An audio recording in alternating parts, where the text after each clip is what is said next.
And a good morning, ladies and gentlemen, and welcome back to our second day of racing action from the B-Quik Thailand Super Series for our season opening weekend here at the Chang International Circuit in Buriram.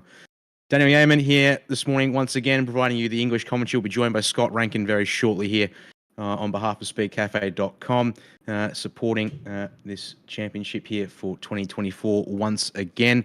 And getting ready to go racing. Another full day coming up, of course, here from the Chang International Circuit. First category of the day will be the Thailand Super Eco class, with a second 12-lap race for their weekend to wrap things up for them. And then straight after that, we'll actually have a little thing called the Circuit Safari, which hopefully we'll get a bit of footage from to share that one in this morning. Then a couple of warm-ups. Actually, part of that is it's a warm-up session for our TSS supercar categories. And then we get into our second race of the day a little bit later on. So we have 3 races this morning. Then there is a lunch break, hot lapping pit walks at the circuit. And then we'll get back into it again later on this afternoon with our final 4 races of the day. So, Scott, sounds like you're listening in a little bit there in the background, despite being a little busy at the moment. You're hoping not to be, but nevertheless, that's how things roll, I guess, sometimes. But yeah, that Circuit Safari, we saw that one. We'll talk about that here real quickly before we get some footage from the track with the Super Eco category. But yeah, it's going to be during the warm-up session. I believe they literally send out coach buses for fans to be able to basically go around, and they're sent out on track at the same time as the warm-up session. So definitely a little different to your conventional kind of a warm-up thing. I guess it's one of those fan engagement things that was sort of, as I said, it's a very special connection, and it's also something that is super prioritized within the Thailand Super Series, and definitely one that I wasn't expecting to see.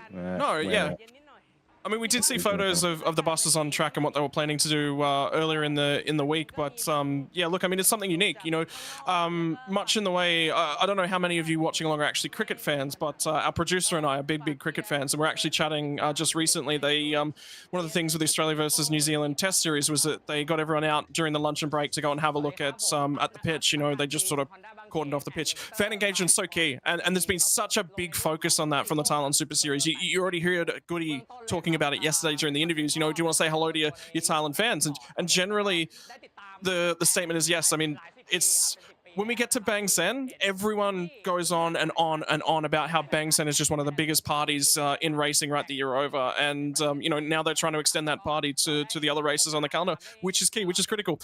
Looking through the cars that we've seen thus far, the next to racing cars for Super Eco were very quick yesterday as well. Big shout out to that 33 car getting the win yesterday. It was critical, followed by the 2 high cals home. That was important as well. It was just a good day worth of racing in the Ecos. Another 12 laps to come.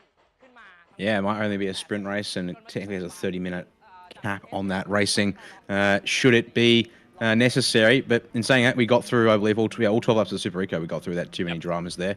And yeah, these Honda Brios, Suzuki Swifts, Toyota Yaris's, yeah, they're small, punchy little cars. As you see one of them here on screen, 87 machine. This is about some of our practice footage. It's Rapat Korn Wong Siri, one of the next backed teams here this weekend. For example, he finished unfortunately back in 17th place yesterday afternoon, but it's actually giving a good explanation of the car, the track, and a little bit more to do with the series here. And yeah, so I think one of the things you said, recalling yesterday's race results, we had Vongsapat Ketsiri in the number 33 Honda Brio as part of the C+ class, which is the cars with the orange number identification on the car. Actually took the race win yesterday. It ended up being a pretty comfortable race win because of the fact that there was such fantastic fighting for second place on back. And just it ended up being Aaron and Hayden Heikel who came home second and third respectively. Pretty much nose to tail, literally 1/10 between them, plus a couple of thousandths to spare. And drives like Varunchit, and the number 89 for Rook Team next to racing, and number 41 of Chase Chakras Parks. The M&M shot by next to 89 Toyota Yaris, rounding out your top 5, for example. So, and with the numbers, the fact that they're all pretty well condensed into packs, and certainly going to be a close bit of racing here once again, I'm sure. Yeah, I mean, look at the category. Again, you talk development, and it's all about development. It's about getting the drivers out there and teaching them good racecraft. One of the better ways to teach good racecraft is to create cars and racing packages that are generally quite close together, a stock standard package. What that does is, it generally eliminates the cars are better. There is still some car. You can work on the cars. You can create different bits and pieces. Talk about the Hyundai Excel series here in Australia. They do things to the tires to try and add a little bit of an excess worth of speed, worth of grip, anything you can really do because it's a big advantage at that level. So there is some of that, but ultimately the biggest part of the entire package always comes down to being the driver's skill. How can you get better at racing? Well, you've got to have an entry level skill. Entry level series. You've got to be able to get yourself into the racing. So this is super important, and the names that we're seeing in this series, they're going to be critical to years coming up. And I look at Hayden Highcal. That is a very important one to keep an eye on, driving in some of the bigger classes later on in the day. That's very critical. Yeah, indeed. And it'd be important to keep an eye on our drivers who actually make a couple of different starts in various categories across the weekend, as we did see a little bit of it yesterday. Namely, you said Hayden Highcal, we see him racing here right now in Super Eco. He'll be back out on track later today in TSS Supercar GT4. Actually, it's one of our later afternoon races for that one there. So we'll take a little while before we get to that one there. But we'll be curious to keep our eye on it, and also keep an eye on in case of any other drivers that are making a couple of double duty starts. We're hoping to see Jalen Robotham make 2 starts this weekend. Unfortunately, he's made 0 so far. It's been a bit of a rough start for the Australian, who's now committing to a full season in Thailand this year. Both of his GT his GTM startup, which was one of the Ford Mark Mustangs, which was being shared with Craig Corliss and the CRE Lenotech Racing team there, as well as his super pickup. Both of them, unfortunately, didn't make the grid. Oh, sorry, the Mark car made the grid, but unfortunately for Craig Corliss as well, that car did about 1 lap before they had to bring that car back into the pits. Jalen's super pickup Ford Ranger, unfortunately, didn't make the grid at all there yesterday. They've done so much work to that car. That they've tried to bring that Mark car to just about every race meeting last year, and I think they only got a handful of laps in it. Remember that ended up in the barriers at Bang Sen, and they've had nothing but problems since then. So yeah, look, I mean that's disappointing, but that's also racing. It's part and parcel of the series. Part and parcel of anything really is that you're going to have those mechanical failures. To have it that often is, that's you feel bad for him. Yeah, unfortunately we do, but in that case, we're going to have to just keep our eyes on who's out there, who's getting a chance to race, and see how they do here. It's got Goody down at the trackside and on the grid now, having a chat with a couple of drivers. Just saw him chat with Varunchit, who's going to be starting out as 2nd place for this one, which is definitely going to be a chance for him to go strong again after finishing 4th in yesterday's opening race. For looking at talking with Chaya, who's starting, I believe, a little further back down the field. If I could just find him on timing, that'd make my life a lot easier, but I can't see him. Dang it. He's back there somewhere. But also, look at this here, on the helmet, Ferrari Driver Academy sponsorship on this one as well. So drivers here, making so number 41. Actually, it's actually Chase Chakras Parks' car there. So it actually has different name on the car there versus what's on the timing screens and the race results. So Chakras Park starting on pole position after finishing 5th yesterday, Scott. Hopefully see what he can do. Also, don't forget, this is our one and only race. It's our only race this morning that will have a standing start, as Hayden Highcal having a quick chat with Goody here on the grid as well. I wonder if we're getting audio from the circuit, because I think there's a possibility he might be speaking with Goody in English, but yes, he is. All right, let's listen in. We got a podium yesterday, and yes, exactly. Today is just Yeah, I mean, and look at his performances. Remember, in that that Jazz last year as well. Did very well at right back at this circuit. So, talented, extremely talented. You're starting to see him progress through the ranks. Is a big part. I loved watching him drive yesterday. Hayden Highcal, always aggression. That's the big one. It's about getting aggressive. It's about doing as much as you possibly can, and he's certainly done that. I think Chase Chakras, you mentioned him, drove his way into that lead pack at the very back end of the race. Got a little bit compromised. A better starting performance this time around is going to certainly control a little bit more of that early race, give him an opportunity. So, you know, there's merit in that. I'm really, really interested to see what his race looks like today. I mean, yeah, any of our front runners will be ones to watch out for. I think the big thing will be Vongsapat, but in saying that, Vongsapat's got to start back in 5th place for today's race in that number 33 entry. So there's Hayden Heikal there. So he's starting out of P3 for this one and sharing the second row with his Aaron Heikal. So they finished 2nd and 3rd yesterday. They're going to start 3rd and 4th today. And there's number 33 of Vongsapat. Got a comfortable race win yesterday at the end of it all after they fought behind him. But he's got to get there now from P5 to start this one off. Alongside him will be Pure Nut here, the number 45, one of our Suzuki Swifts. In fact, teammate by the looks of things to Aaron Heikal. Or Hayden Heikal, apologies, in his Suzuki Swift. And looking further on down the grid. Get a good chance here to see all the drivers as they're getting ready to go.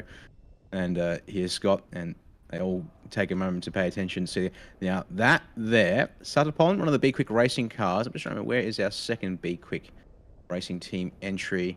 We've got number 77 of Tianhao Du. It was Adapon, who unfortunately has had a bad qualifying once again down in 26. But that 26 car, until it got entangled, was on an absolute charge up the field. Will we see that again here today?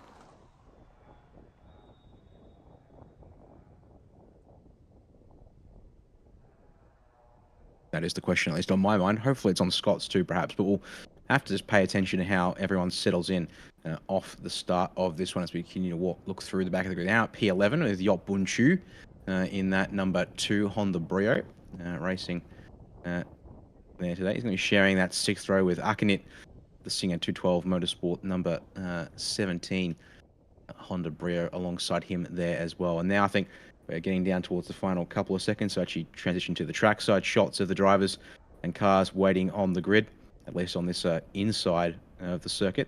There might be a couple of final shots looking towards. Now, interestingly, though, that was a gap in the grid there, as we hear some of the sirens to probably give a 1-minute call at this point, Scott. Now, for standing start grids here at Chang, the pole sitter is given the outside spot. That is, so the P4 position of Aaron Heikal is currently vacated there on the grid. Is he at the end of pit lane? I didn't see him in the pit lane shot there, so that means he's not going to be coming out. He drove so well yesterday, so there's obviously been an issue with that car overnight, so not 100% sure what that is, but yeah.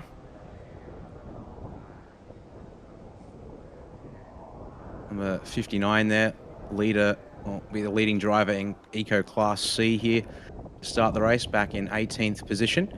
And yeah, so you've got 3 different classes of car racing. The majority of the field, there's actually 31 starters today for race 2. We had 32 starting yesterday. You can actually see there's another gap there, probably about 7 or 8 rows back. So it'll be around P15, or probably P16, P18 or so. So actually just count it. 1, 2, 3, 4, 5. Oh, didn't even count it fast enough. I think it was about 8 rows back. So that would be roughly P16 if we're missing the number 87 of Rapak Korn. Yep, it is indeed. The P16 spot is currently vacated as well. So that's a second car on the inside that unfortunately is going to be not starting this race by the looks of things as the engines start to kick up. There's actually several cars there towards the back, Scott, unfortunately, that have not made the grid and the pit exit perhaps. And in fact, there you go. Look at that. Do I count at least 6 cars there waiting at pit exit? So they will potentially start the race, but they're going to have to do it the long way around from the pits as the field heads off here on the formation lap. Yeah, and one of the key things is, you got to remember the pit lane exit opens and then there's a closing time, which is basically that shuts everything off so they can get people out, they can get the fan engagement going on, everything that sort of happens as a part of the race. So there is procedural stuff. We talked about this a little bit yesterday in terms of the rulebook. You got to go through, make sure you tick all those bits and pieces. We saw a penalty for not parking during qualifying at a 45-degree angle in front of the garages as well. So there's, it's procedural stuff, and it's key to the way the circuit operates. It's key to the way that racing operates. So yeah, I'm not surprised they've been pinned in the pit lane end, but they will make the start of the race. That's the other key. Yeah, critically. So if you haven't seen it before, this is what the Chang International Circuit looks like. 4.554 kilometers in length, 12 turns and a clockwise orientation. meaning that there's plenty of straights, but also a bit of a technical stuff there towards the back half of the circuit to worry about. Hankook Ventus RS4 semi-slick tyres in use here for our Thailand Super Eco category here. Also the Thailand Super Pickup categories that we'll see at the end of today's racing. They're the other two categories, or the other classes, I should say, that will use standing start races today, it seems, according to our schedules we received this weekend. So here's the grid in full on screen. Chase Chakras Parks, Varunchit front row, Hayden Haikal, Aaron Haikal on row 2. But as I said there, Aaron Haikal not on the grid there in those overhead shots. Vongsapat appearing at row 3. Padawi set up on row number 4. To kick this one off here today, Visit Pong and Kavin going to round out your top 10 with Yotbun Shu and Akanet Apwamal out of row number 6 here today. Then get to Achinet Pater and Panatan. And that's actually critical to see. Number 36 was strong in race 1, but now back in 14th to start this one. Super Chock and Rapak Korn, 15th, 16th. Thought I saw the 87 missing from the grid as well. Then you get to 17th, 18th. Naronapath and Alisa Kunkawang, the number 59, one of our first class C entrants. Tian Hao and Wing Hong going to go out of top 20 for this one here today. And then Buntavi and Shirakan off the 11th row. Scott Sorowich, Sitanun off the 12th. As we now work back into our final couple of starters. Puri Pat and Adapon. Again, watch out for the number 26 of Adapon to potentially charge through the field if anything happens today, like it did yesterday. Tanapatra and Tanapong a little further down the order as well here, 27th and 28th for them, with Kachapan, Tanakorn, and Muhammad Anik Bin going to round out our 31 starters here in this race. It looks like we've got one of the onboard camera here today as part of the action. The number 2 machine of Yot Boon Shu starting in 11th. We'll hopefully get a chance to see this camera used during the race. Also, there's a good chance to see how they kit these cars out for racing. Strip it back, obviously, a little bit on the interior. Put a racing wheel on. Basic racing dash there in the driver's eye. We've also got on board with the number 79 machine here by the looks of things, as well as Patari starting out of P7 in his Honda Brio for Taker Sokar Racing. So hopefully see a bit more of the footage from these two cars during the race. What's the bet? We'll also maybe see some stuff there in the highlights packages as well once this race comes to its conclusion. Well, they're going to get into the gridding phase now and get themselves set. And then we're going to be going racing.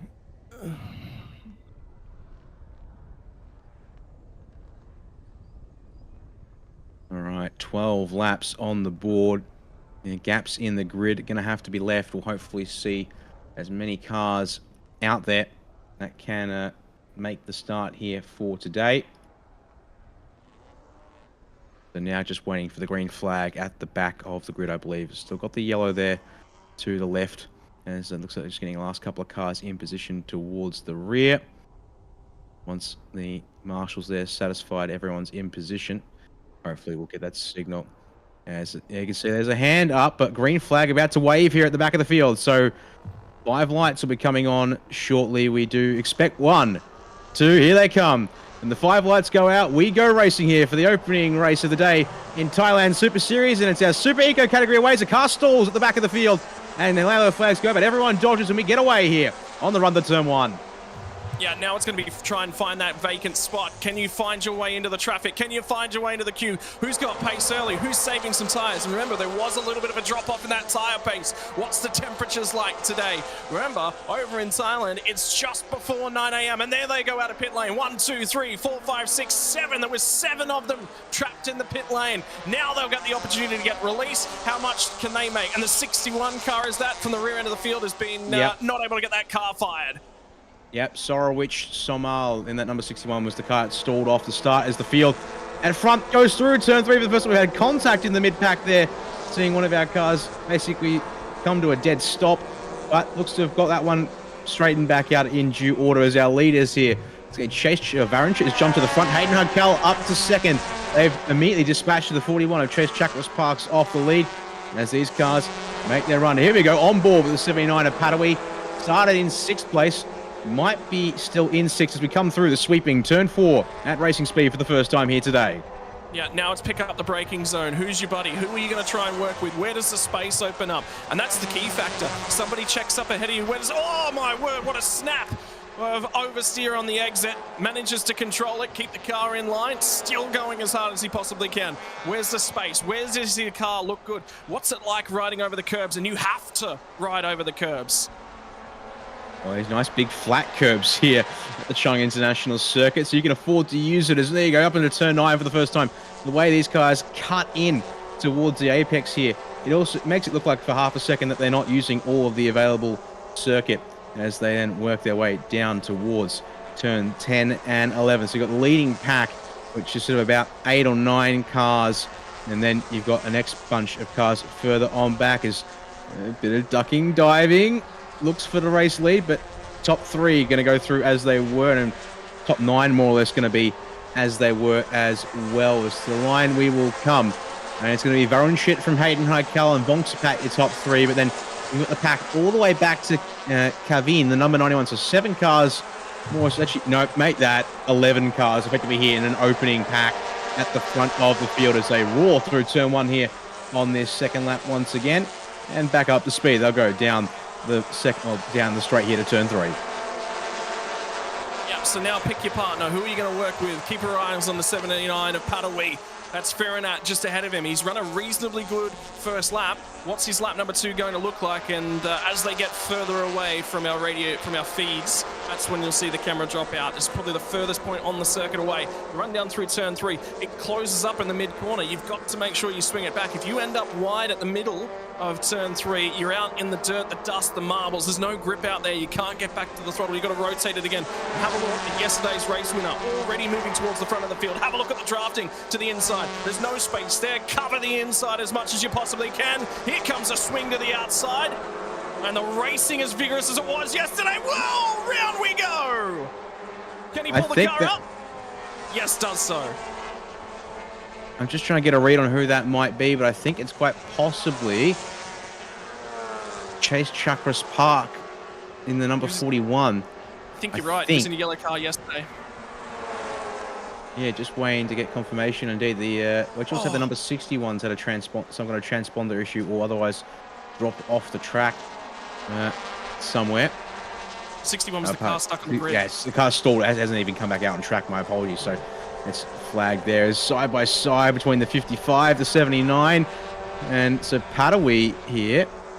He's actually lost a couple of spots to be duking over those kind of positions. The 55 is Tanapatra, is therefore cut through the field, back on board the 79 of Padawi. Meanwhile, up in P5, he's still there for now. It's down into turn 12. Actually, I'm sorry, he's currently in P6, watching 5 cars ahead. There's a big dive up the inside, going to be happening in front of him here between I believe that's Tanapatra and Satapon now. But again, the cutback, getting a better run through that final turn is going to make life so much easier. And it's happening quite a lot here in this category, and most categories too, Scott. The final corner, quite a tempting position to go for a bit of a dive, but it makes you so vulnerable to being overtaken back on the way to turn 1. And in the end, though, it's a drag race side by side all the way to turn 3 here on lap 3. One of the key parts about that is if you have a look at all the corners on that track map, they really double back on themselves. Turn 1 is right on at about 90 degrees, but that kinks back to the right-hand side before the kink in the straight off the run down there. To the inside, I don't think he was happy with the move at the final corner. He's going to run that 55 nice. Way out is Satapon in the B-Quik entry. Nearly coming to blows now with Thanapatra, and Thanapatra had the spot at the line by only just. And now the field will all squabble over this. They keep this up, they're going to lose the lead pack. That's what happened yesterday. And it's going to happen again. They cannot afford to keep this squabbling up. Vongsapat's gone with the leaders. Could he win 2 races from 2 starts here this weekend? Certainly could. To get his way through to 3rd place is always a good start here. They come into turn 5 once again. A little bit of Tyler. Oh, one of the B-Quik cars around. That's going to be, I think, Satapon, who's gone around and got himself in trouble. As meanwhile, our first message from race control, actually I should say that the incident involving 66 and 17, which would have been back on lap 1, I think, was noted as being under investigation, and they have indeed determined that the number 66, which partner, if I can find them, is Chinapatia, one of the Honda Brios, was running 21st at the start-finish line at the start of this 3rd lap, has been issued a drive-through penalty for causing a collision with car 17 on at the 3rd turn Presumably, that one we caught on lap 1. There.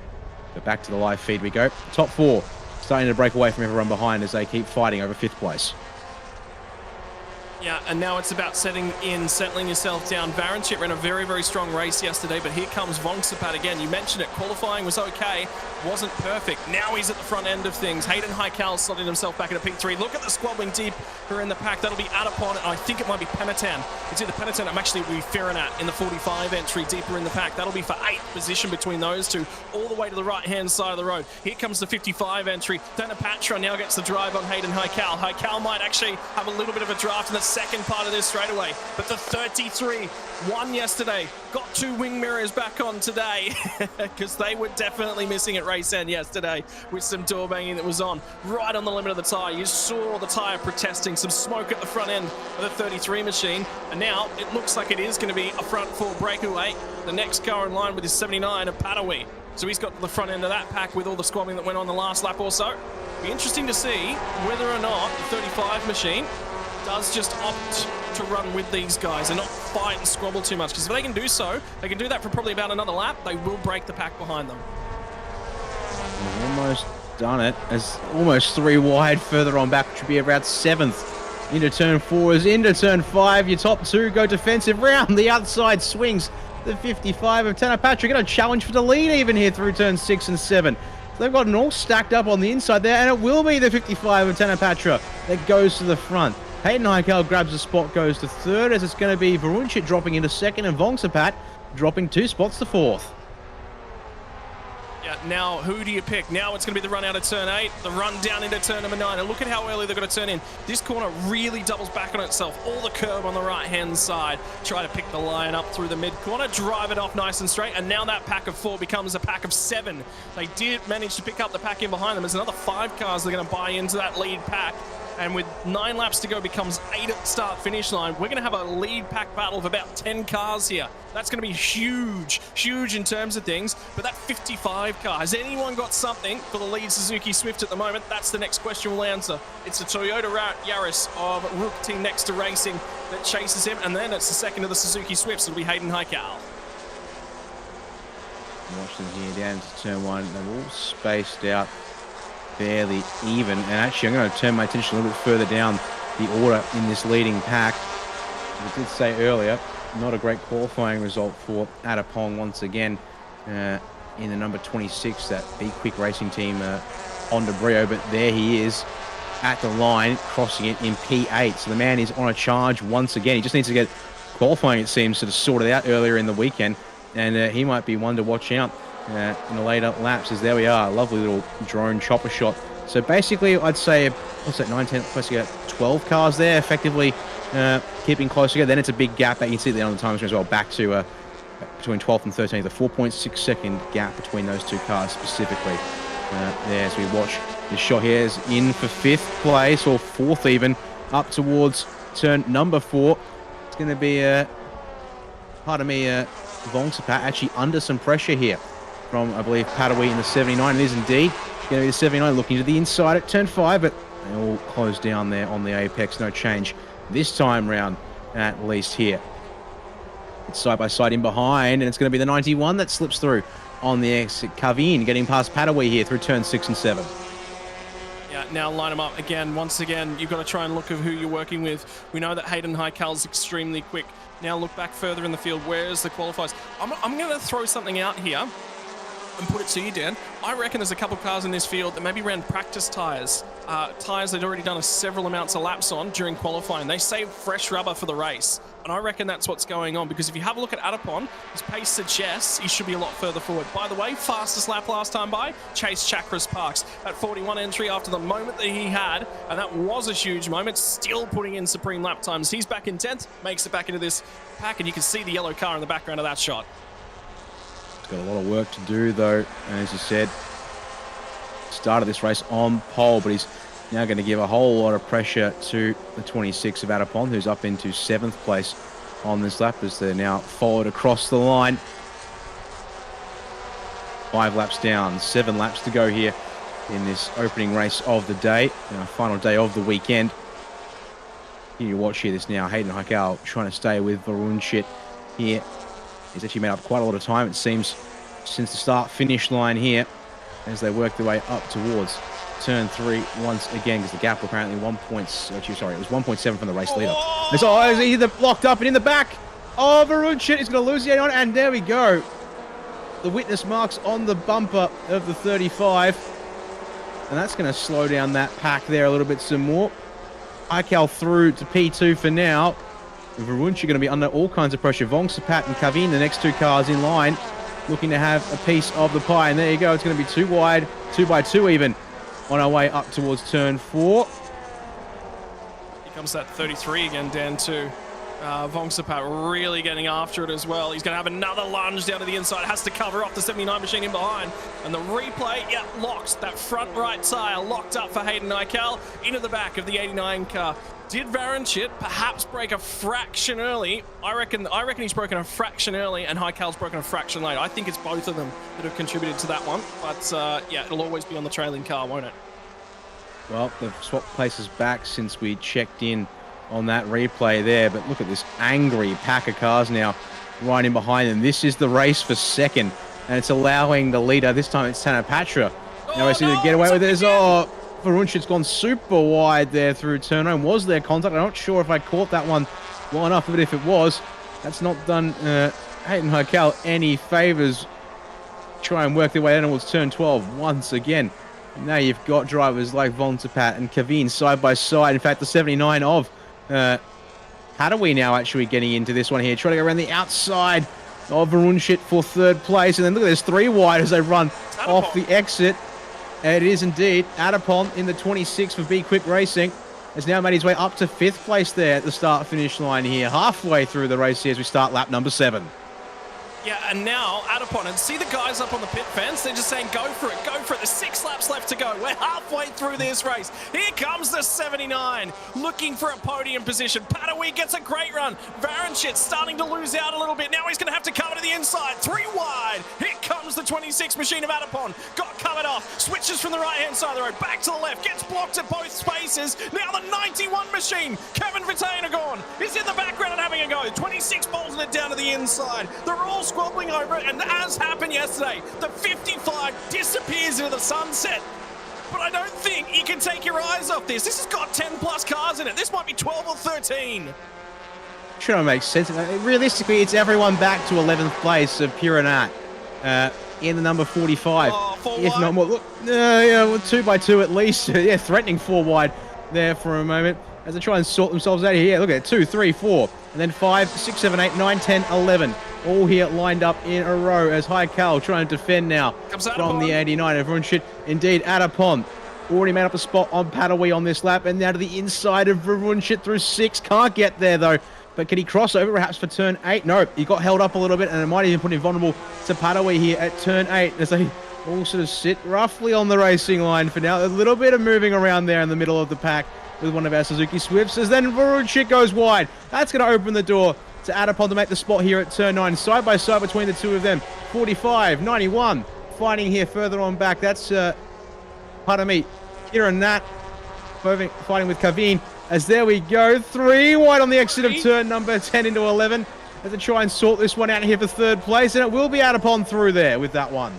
Adapon finally gets onto the podium. Was in 5th place or 4th place yesterday when he got turned. He's going to make redemption today. Now he's going to get to the finish line. Hayden Aikal with damage up ahead of him. Now comes through. Where are they going to cross the line? 79 of Padawi sits 4th. Varunchit sits 5th. Kevin in 6th in the 91 machine.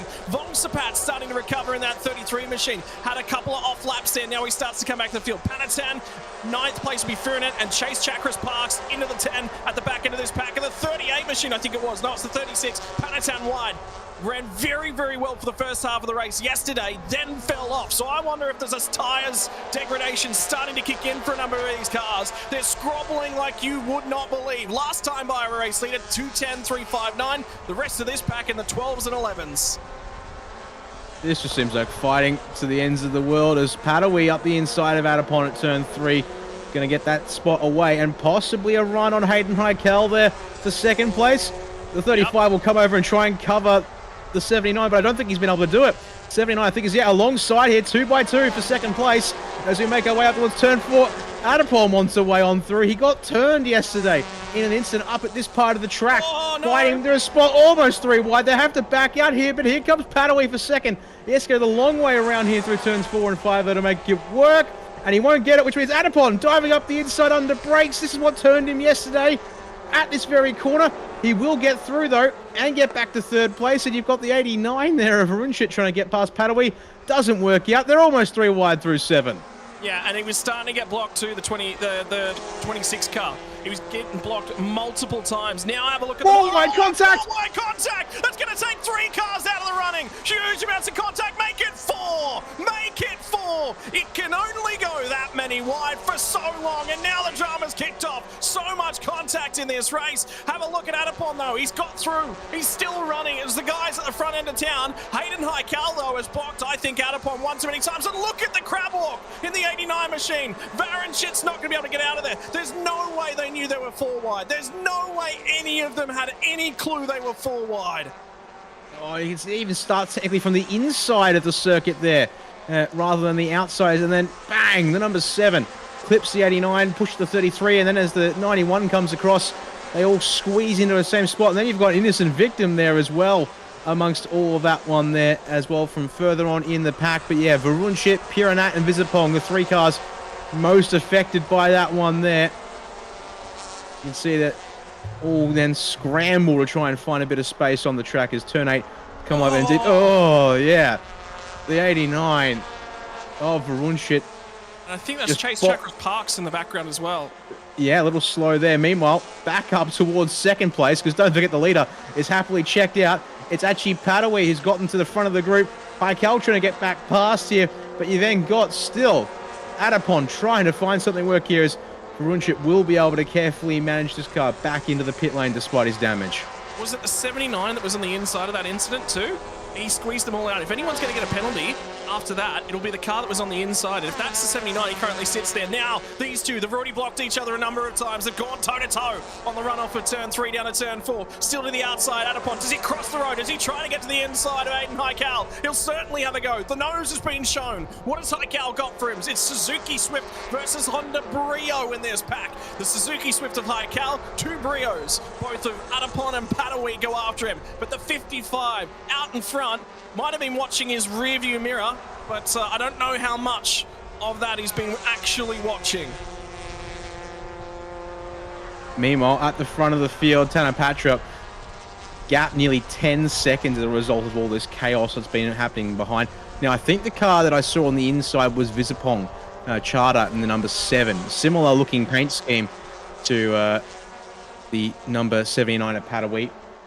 Being told, yeah, there's some more information to keep an eye on. Indeed, that whole incident is under investigation. But we've also got cars 7, 89, 91, and 68 all being given black and white flags for exceeding track limits. You've also got the 26 of Adapon, who earlier in this race got given a black and white flag for track limits and an excess of track limits as well. So we're going to have to watch out. Adapon needs to keep it within the track limits here, as there's been something else that's happened down here. So this was actually, is it late on this lap? I'm going to presume it. So we've got Padaway and Hayden Haikal at turn 12. Come to the final turn. And then is it just going to be... I think it might have been showing the car that was off in the background, because that car's parked just outside the track boundaries. By the way, there's 3 laps left to run. And don't forget, Hayden Haikal has a 5-second penalty for that contact with Varenchit earlier as well. So keep that in mind. He's actually not fighting these guys. He's costing them all time. If he wants to get down the road and hang on to positions, I don't think they've told him. I just don't think they've told him. But the other side of the coin is, if we've seen anything from Haikal, he's supremely aggressive. He just cannot give this up. There's no way he will. Adapon and Haikal have gone at each other toe-to-toe every single lap of this race since Adapon joined the group, and now they're going to get a little bit closer. Padaway leads the run on the way down to turn number 4. He's going to get chased across the track to the left-hand side. Haikal gets to the outside. There's just a car width to the curbing there. Haikal goes the long way. He's going to suffer when he gets to the corner down here at 5, and now they're coming up on lap traffic. Do they get out of the way? They're going to try to. Sweeps into the corner just in front of them. They manage to hang on. It's still Padaway in the lead. Now he gets tripped over as well. Haikal turns him, gave him a big old whack in the rear, and now I reckon Haikal might be in trouble, might get himself another 5 seconds. Guess what? Adapon will get promoted to P2 at the end. Just see it here in behind one of the lapped cars, it looks like, and yeah, just 79, not quite as fast there. Almost looked like it was half going around by itself, but very much given a helping hand there in the rear bumper from Hayden Heikel, who's not been afraid to use the front of his car aggressively here today. That's probably not going to work out well for him at all as a result. Coming up towards, I believe we're coming up to the start of lap 11. Indeed, we will be shortly here. There you go. How's that there from Adapon, trying to find a way around Hayden Heikel, but can he park it up here nicely? Crossover here at the front, and Heikel way wide, way slow. There we go. Inside opened up for the 26 machine. As they come to the line, it will be Heikel who gets scored across the line in the lead, but maybe a bit of a bad shift there across the line, because it will be the 26 of Adapon through clear before turn 1. Yeah, good spot. Remember, the 35 was very slow on those shifts off the last corner. He's got good drive initially, but whatever that gearing ratio is, when he has to shift, he just drops like a rock. So that gearing shift between, maybe he's missing a gear potentially. You'd expect a little bit more of a drop off if that was the case, but now he's getting drive up in behind the 26. Adapon leads this one for the first time between the two of these guys. This is for P2, and now they'll get down on in here. And is he going to cover? No, he's not going to cover. Adapon just says, look, I'm going to run my line. If you're going to dive it down the inside, you're going to have to go late on those brakes. Also, worth noting, Aaron Heikel started from the pit lane, sits P10 with all the drama. So, related to Hayden Heikel, we're not 100% sure how, but he's driven through to 10th, and he is on the back of the 53 machine of Super Shock as well, so he might get inside the top 10 and score a whole load of points. About 1.5 laps left to run. Race leader from yesterday, Vong Sapat, gets in here, and we're starting to see a number of penalties coming through, so we'll rattle them off. Dan, go ahead. We will indeed. First one up, number 41 machine, a drive-through penalty for an incident at turn number 3. That is Chase Chakras Parks. Actually come to the pit lane with damage from the earlier incident up at turn 7. And indeed, the number 7 of Visipong Charter was the car on the inside of that giant 4-wide crash here that went from turn 7 to turn 8. He has been issued a drive-through penalty. And critically, Hayden Heikel, drive-through penalty for collision at turn 5 with the 79 of Padawi, who's just there in the background, who's been able to recover a little bit here on this lap. But the 35 is out of the running for this race in second place.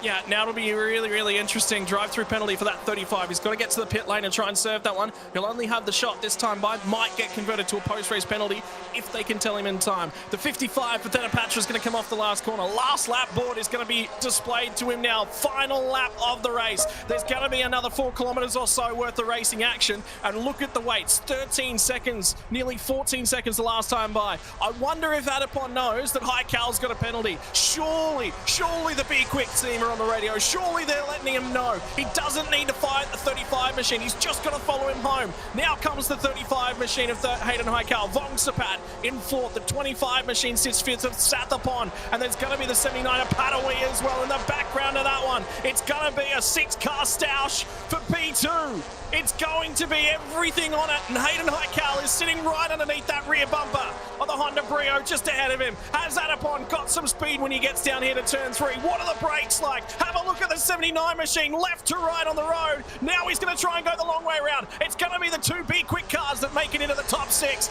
Now who's going to try and go the long way around? It's Padawi to the outside of the 79. Padawi's gone too far. Here comes the 25. Sathapon has now picked up another spot. Currently, it's 2 B-Quik cars on the podium. Heikel's not in this one. Rub him out from there. Vong Sapat's got an opportunity as well to make it 2 podiums from 2 starts, but he's going to have to get by.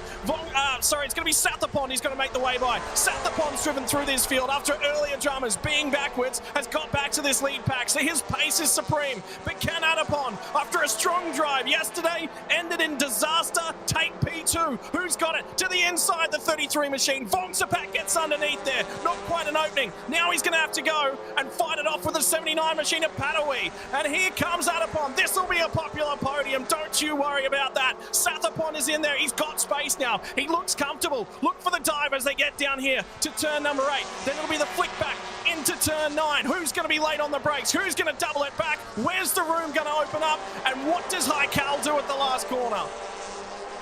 Well, he's sitting there, but he's certainly not giving up just yet. So maybe one last move going to come at the final turn, or a crossover, maybe the run to the start-finish line. But it's very short after this final turn to get to the flag. Is speaking of which, Thenapatra comes around the final turn uncontested once he broke away from the fighting for second. As we watch the pack here come into the scene, as you got in the background there, it's Varunchit. Vong Sapat defending from Padawi, but it's going to be Adapon across the line second, and it will be Sathapon promoted to third after penalties there. And therefore your top 5 running out by Vongsapat and Padawi as that pack comes out in the B-Quik guys. They are definitely happy with that one there to round out the day, or start the day off, I should say, here in this series. Super Eco delivering once again.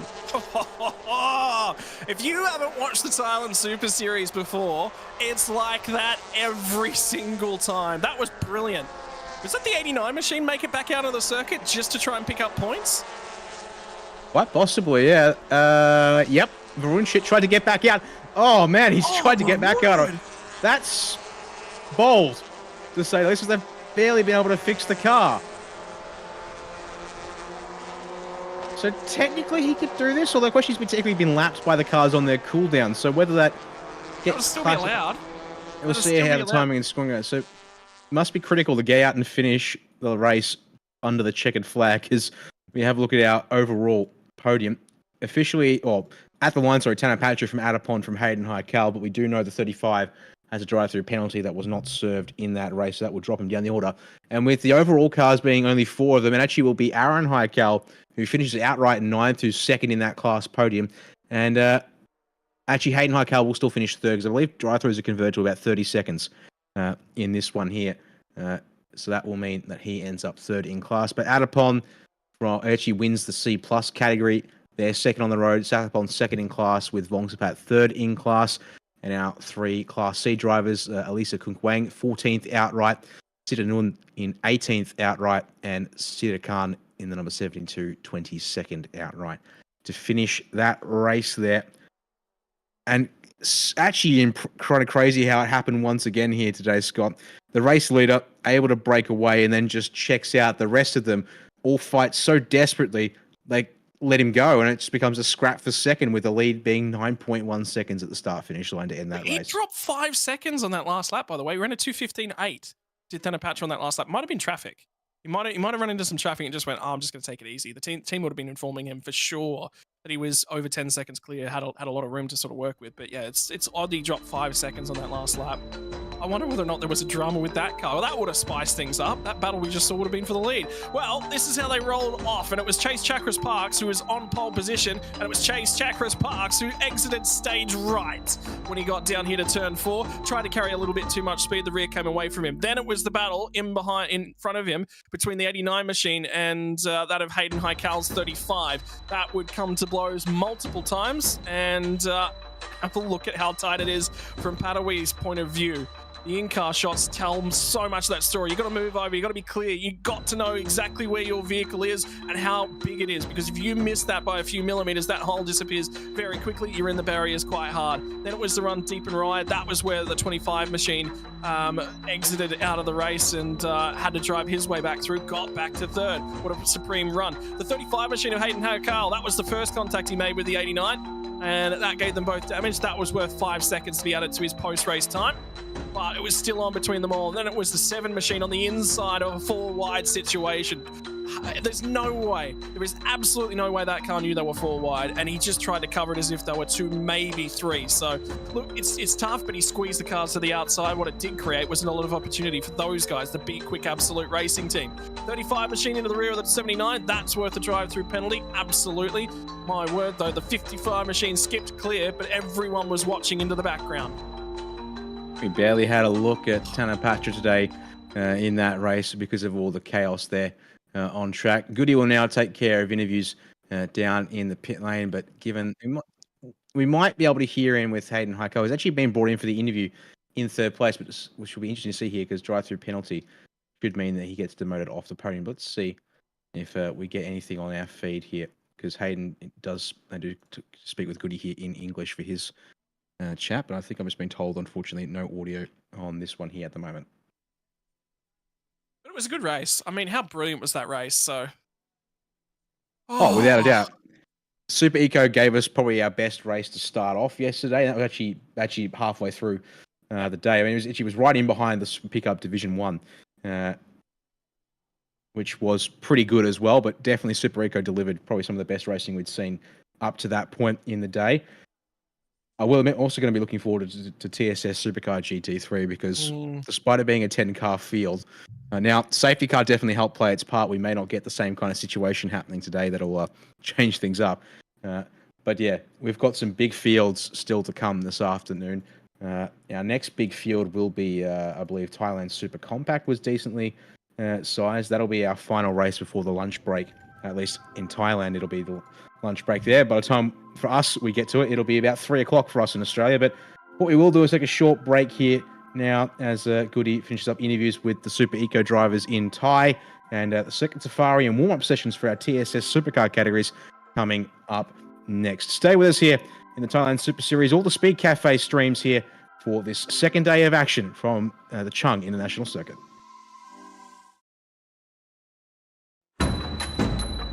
ท่านอาจจะใช้เวลาสุดสัปดาห์นั้นกับครอบครัวโดยการพาครอบครัวมาเที่ยวบุรีรัมย์ซึ่งเป็นเมืองที่สวยงาม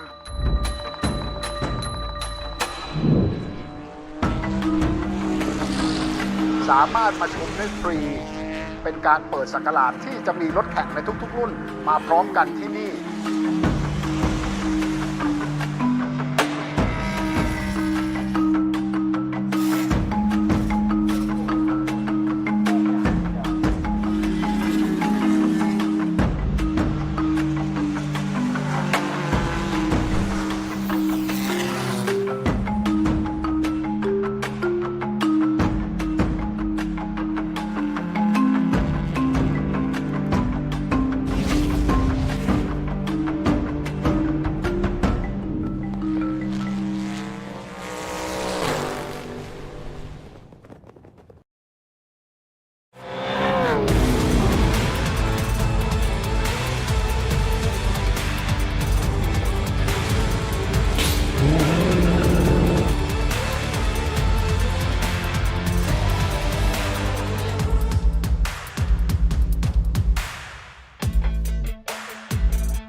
Hello and welcome back, ladies and gents, and once again we are taking a look at the warm-up session combined with a little bit of looking after everyone.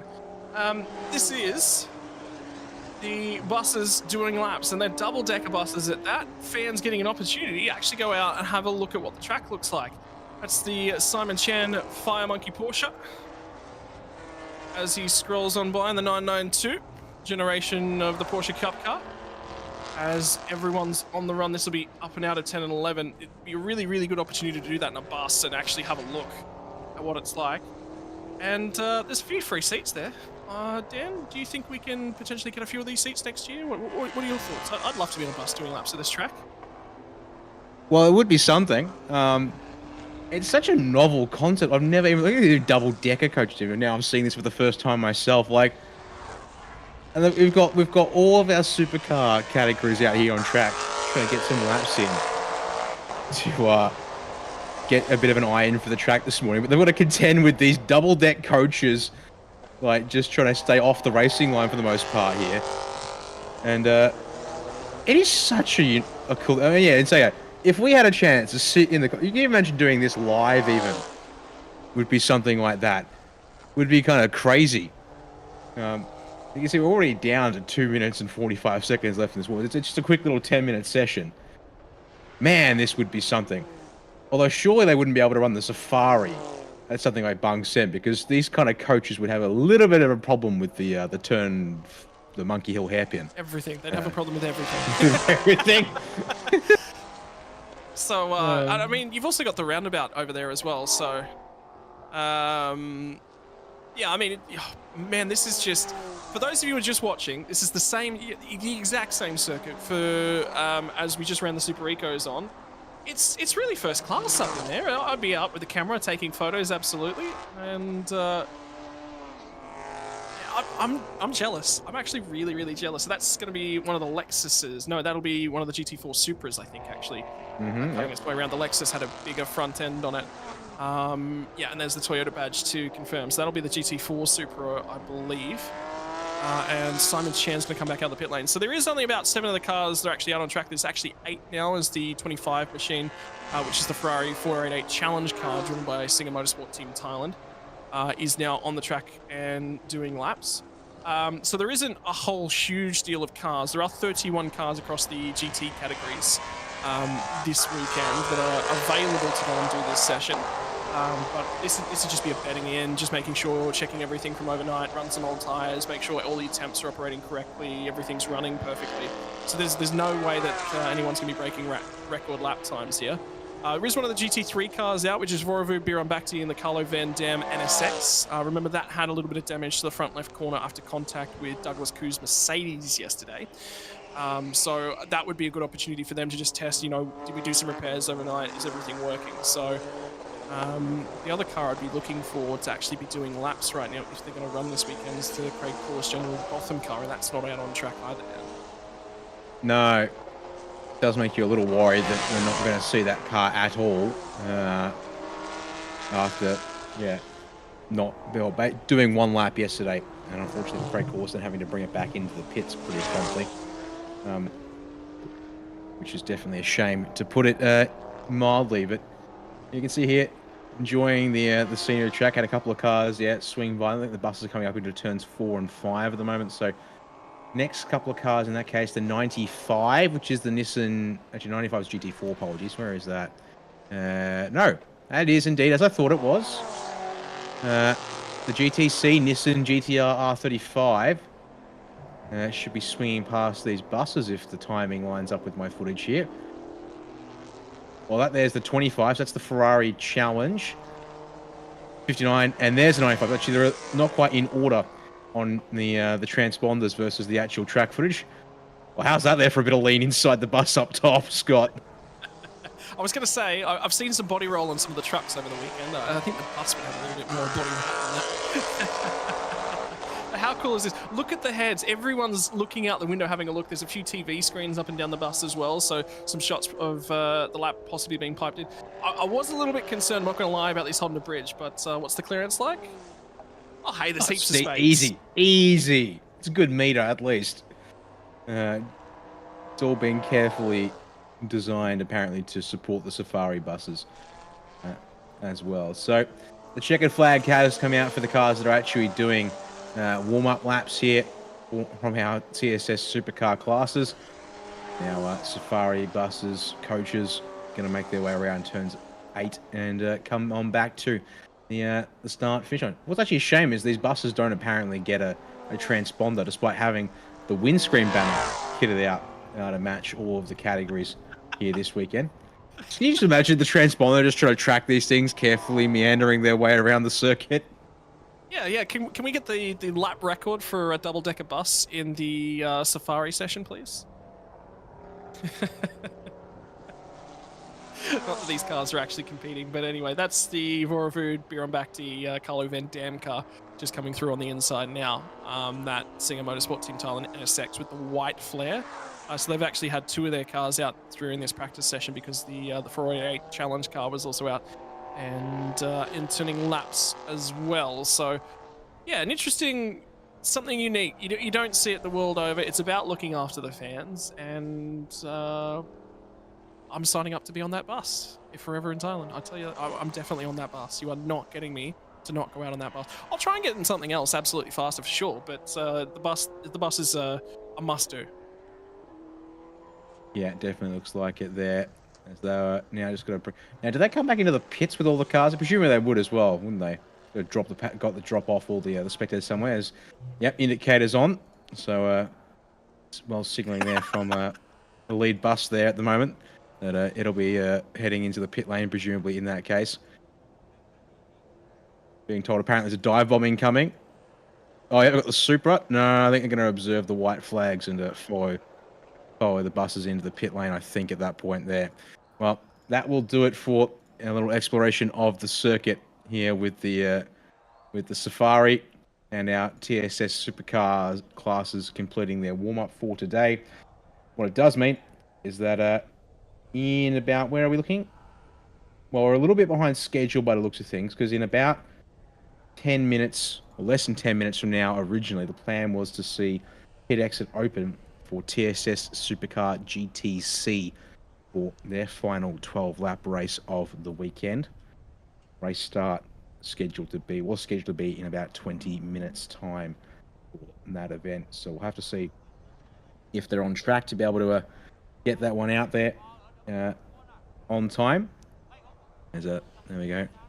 Last little bit, trundling down to probably past the last of the pit garages here at the Chang International Circuit. Got to look after your fans, Dan. Absolutely got to look after your fans, and they do a phenomenal job. I love this. I think that's so unique. And then they've obviously got a pretty unique way of getting the, you've got to have a wider alleyway to get a bus off the circuit. So all this stuff would be designed for race cars, and there's the access way to get the buses in and out of the circuit. There'd probably be some machinery that uses that to look after the track and its surrounds as well. So they'd be using that access way, would be my recommendation. But they got an access to the pit lane, they got access to the circuit, and they got access to seeing some of the cars. That is a unique experience. You cannot get close to those cars. You're on track. Hi, I'm Damien Hamilton, driver of the 88 car. Oh, let's listen to this one here. So, TRE racing in the GTC category for TSS this year. Yeah, the TRE course was really valuable. It was good to know the processes we'd be going through for the race weekend, have all the formality stuff, be going through all that so you don't have to think about that. And then familiar with the course and just what we needed to do, and just then put all of the techniques into practice of the driving. I'm really excited to be part of the TSS. Big learning experience, big opportunity to get out there and do what we all love and get out and race on the racetrack. A lot of time in the gym, making sure I'm fit enough. It's really hot out there at the moment, so making sure you're hydrating. The test round we had, we worked through some issues, made sure we had the car reliability, and then we worked with the team and get out there and get on track. Been really happy with the practice today. It's good to get some more laps out on the track and really start to get some consistency and really get more familiar with the car. It's pretty hot, but lots of water, and we're doing okay. Yes, I'd like to thank Craig Corliss and the Ford CRE racing team. We've got some really great sponsors, Liquid Moly, Lanatech, and yeah, it'd be great to get out there and race this weekend.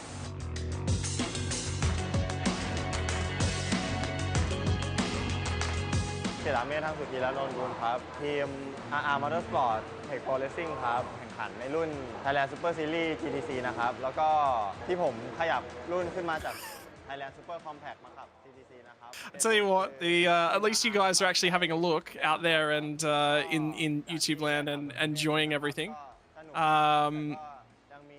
Questions about how much camber the buses run. Are they track spec? Where's the roll bars? Where's the safety cages on the bus? Yeah, look, different regulations for when you're not doing a racing session. Well, I mean, they were doing a race session in effect, so they've definitely had to be scrutinized to make sure that they're certainly up to spec. You wouldn't let something out there that was leaking fluid as well. There'd probably be catch cans, different bits and pieces to make sure fluid's not coming out of the bus onto the racing circuit, because that's a big requirement. So, probably a look into the background as well. And Denny Hamilton just there was talking about, practice as well. He talked a little bit about it yesterday during his interview and said there was a fair bit of work that they had to do, and getting himself fit was one of the biggest things. It's the conditions in Thailand are just, they're immense. It's such pressure onto you as a driver from just the heat and the humidity. It's so much. yeah, indeed. Well, see here, the number 12, your race winner in TSS Supercar GT3 being wheeled back into the garage, and preparations about to begin to open up the pit exit for TSS Supercar GTC. Speaking of which, we just heard two of the drivers in that category having a chat, some of the pre-race material here this week. And also good to hear Damien Hamilton, and there is at number 88, Flawless Race Engineering prepared and Lanatech sponsored Liquid Moly Racing Ford Mustang Trans Am spec machine here. And interesting to hear some of the stuff there about going through the mandatory training courses and preparation before this weekend, coming over here to Thailand that they had to do, and some of that stuff. But then also then getting settled in here with the CRE team and getting ready to go racing and hopefully put that 88 Mustang in a good spot. Looks like he's going to be starting out a second place according to time, which is now updated to show us our GTC competitors in this one. That number 59 Toyota Supra GT4. See that out later today for the actual GT4 racing. Scott, so not out just for now, but out there, Jalen Robotham, I think, on our left with possibly Craig Corliss next to him on his right. And he'll be hoping to finally turn some laps later in the day for TSS Supercar GTM and then Thailand Super Pickup D1. Unfortunately, as we said earlier, did not see Jalen out in either of those categories. Craig did get their Mark Mustang out on track for GTM for a lap or two. Unfortunately, had to bring it back to the pits before that race could go any further. So we've got ourselves a 6-car grid according to timing for this TSS Supercar GTC race. 12-lap sprint once again. And again, it's some of the more interesting collection of cars coming up for the weekend here, because we've got ourselves two Toyota Supras in slightly different configurations. We've got that TA2 Trans Am Ford Mustang that we just saw there not too long ago. You've got the Nissan GTR R35 spec in some kind of race car trim. A Lamborghini Gallardo Super Trofeo edition car that hasn't seen racing in the Western world for quite some time, I'd have to say, but still has a home here, as well as the Ford RR Daytona GT Coupe, which is quite the unique bit of kit car racing machinery. Yeah, it was actually just out on track, that car too, as a part of that warm-up session. So they've just heat cycled that car, make sure everything's right and ready to go. And you know, one of the interesting facts is we're looking in the background at the 27 car. That was the GT3 garage for Absolute B-Quik. You saw the 37 car, the 25 and the 27 in that shot, and the other one of those cars would have been just in behind as well. So a good look up and down the pit lane, and you know, again, support being shown. And now it's going to be rolling out of the lane for Denny Hamilton, so we'll have pit exit open here in a sec. Indeed, looks, there we go. Pit exit has been called as open, so we are on schedule. Yep, they've opened the pit lane right on schedule as they intended to. So good to see we were able to get that one sorted out. So it's about 15 minutes away from taking the green flag here for TSS Supercar GTC. Oh, that car in the back, and that's the number 11 at Ford RR GT Daytona Coupe up on the jacks there. So I need to get that car ready to go within the next 4 minutes before the pit exit closes if they want to take their spot on the grid. Now, B-Quik Thailand Super Series Toyota Camry safety car ready and waiting to go should it be needed once again here, Scott, in this race. I've actually just messaged Jalen Robotham and got an update on him for the weekend. Unfortunately, there's problems with both of his cars, so there'll be no racing action for Jalen Robotham at all this weekend. Has said both his Super Pickup and the Mark car have both got problems, unfortunately, so that'll be the end of the weekend for Jalen Robotham. Not a lap turned in any of the races across the weekend. Did do some qualifying, so he certainly got some laps in qualifying in the Super Pickup, because he was definitely a part of the grid there. But Craig Corliss was the only driver out of that car that did laps in qualifying with the Mark car for the GTM class. Robotham, that car sort of didn't get back for Robotham to have a go in qualifying 2 yesterday. So It's definitely unfortunate to hear that one there. Well, at least you've got a bit of a line in to some information there about what's happening up and down the grid. Yeah, looks like the 88 is our first car out, as our other drivers just getting ready to go here. Obviously do need to make sure they get out there soon, because we're actually already 2 minutes into the pit exit being open. They only have 5 minutes to get out here, so it feels like almost they need to sort of like keep going, because you need to get that car fired up, strapped in, and get rolling, and make sure you're out there in time to be allowed onto your starting position on the grid. That one there, you got the two Gazoo Racing Thailand team members there, as well as you can see there in the background. So we've got marshals and more driver team members from CRE Lanatech, the Kumule Racing there as well. Lanatech guys, or CRE guys, whatever you want to really call it, I guess, because you've got Paulus Race Engineering is, I guess, the team name, but then you've got Lanatech and Liquid Moly Racing as two major sponsors for that outfit there. They often do have a very strong entourage out on track with every one of their categories. It's curious to see who's on the grid today out there around the 88 Trans Am Mustang first up. There we go. Number 37, Toyota Supra in this Supercar GTC category. Manat Kulapalanot getting behind the wheel now. And how's that? They also for the wheel set up there. Don't have a quick release per se. They just have something to unlock the wheel column, and it flicks the wheel up so you can get in underneath it there. Yeah, so, you know, driver access getting into the cars is obviously quite important. We did see that during pit stops, I think, for some of the GTC cars, GTM cars yesterday. Something similar. So either way, I think they're actually coming right up on the pit lane exit closing here, and they're still not out of the lane. I saw the 88 car go around. I saw the 95, the 50, the 11, and the 38.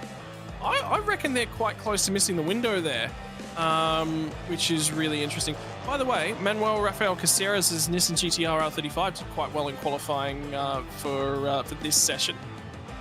We'll start off a third position. Really impressed by Damien Hamilton's speed across the weekend. Remember, you know, first time getting into the series, first time getting into racing. So in this capacity is very important for him. You know, if that's a starting point, that's a great jump on point. And now we can only press forward.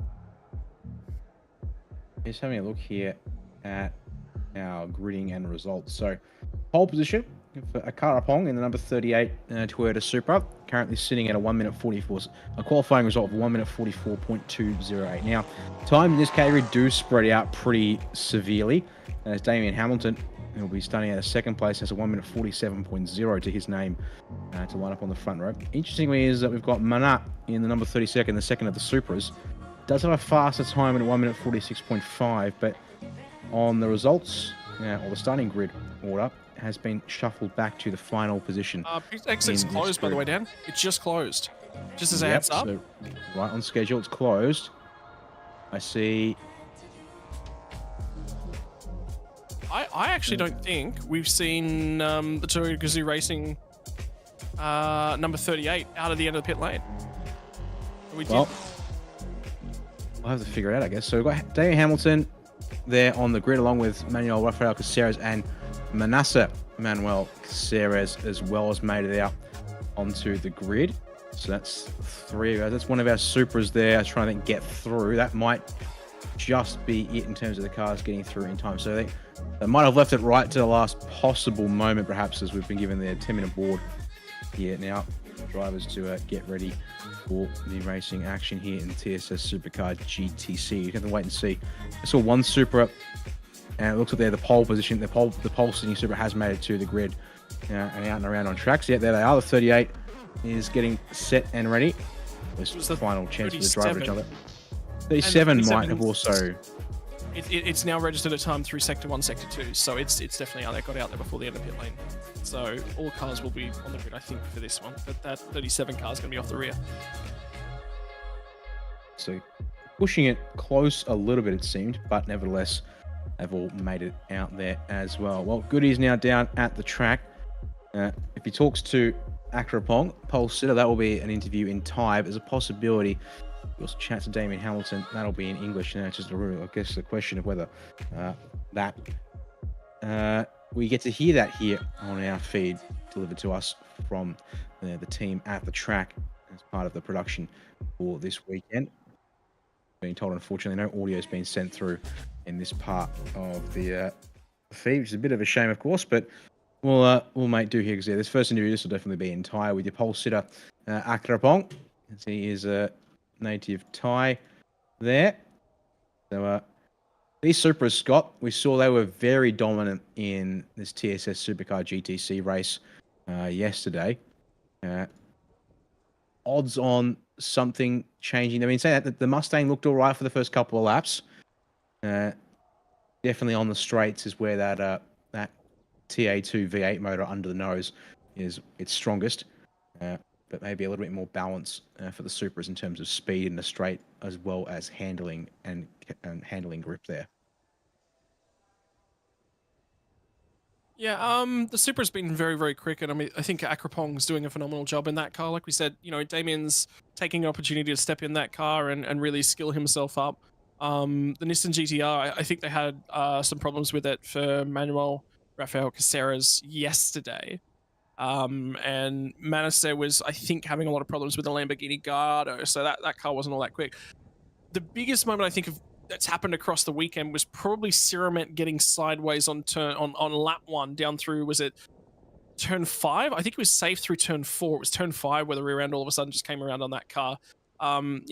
Different style of car, different aerodynamics, different way that the car drives and handles, and cold tires in there under racing conditions sometimes just trigger that pressure.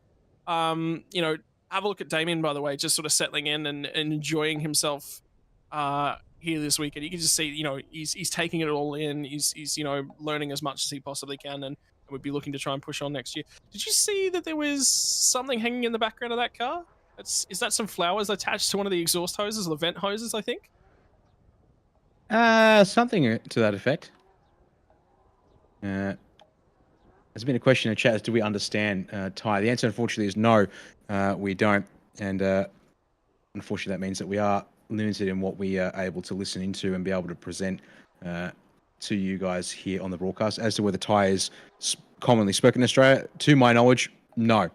Language options for Thai are limited, at least in terms of being readily provided. You have to go out looking for it to go and learn to speak the Thai language, which is a bit of a shame because there is definitely with a series like this, for one, it probably would be one of those things maybe you and I should maybe try to invest in. But at the same time, learning the language to learn things about motorsport, definitely going to be something a little tough to chase up on. At least diving into some specifics there that you'd have to learn in due course, as well as all of the ins and outs of the Thai language as well. But yeah, Thai. I can't ever recall being freely told that Thai was a language that was available to be spoken or be taught. Yeah, I've not seen very much. Yeah, I would have had to go out and chase that for myself through probably a specialist language school. There's not much of an opportunity to do it. I mean, Thailand's seen as quite a popular holiday destination in Australia. In terms of things, is quite regular. A lot of people that I know have been to Thailand for a trip, have some fun, and some of you might recall Peter Baxter was here for some of the rounds last year. Has actually been to Thailand and was teaching us. He was actually a little bit of our name coach in terms of things of getting some of these names right. The biggest piece of advice he said is just rush the name altogether and it sounds better.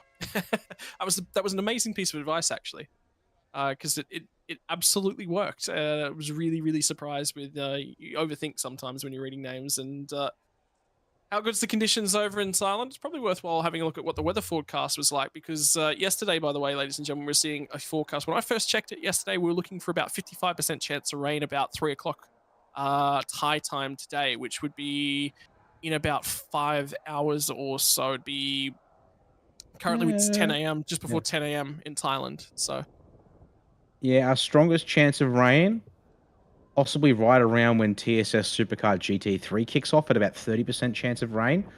And similarly around 3, 4 o'clock in the afternoon local time, which would be in between or towards the end of TSS Supercar GTM GT4, bleeding into Thailand Supercar or Super Pickup Division 1.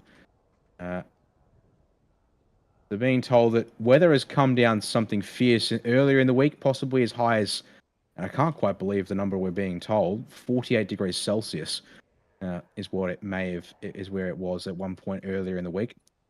Current conditions, according to some basic Google searching on weather, 34 degrees Celsius or 94 degrees Fahrenheit for those of you more inclined with that weather system, climbing up towards 37 degrees or 99 degrees of a peak later on this afternoon. But yeah, threat of rain potentially later on this afternoon, but still only a moderate chance.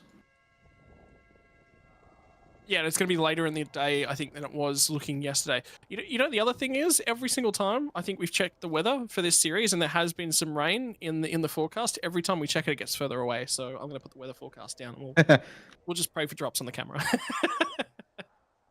Yeah, what was it at Bungson last year? It was like, oh, the rain's coming, and the rain decided to go nope and turn around on us. And yeah. We checked it like 20 times over the course of like 2 hours or something, and every single time we checked it, it got further away. So Bongsam would have been crazy in the wet. That'd just be extremely difficult. I'm now considering the amount of sim racing experience I need to put into in the wet weather around some of the street circuits that are available in sim racing. That's probably something I hadn't even considered, but now goes on the things to do list.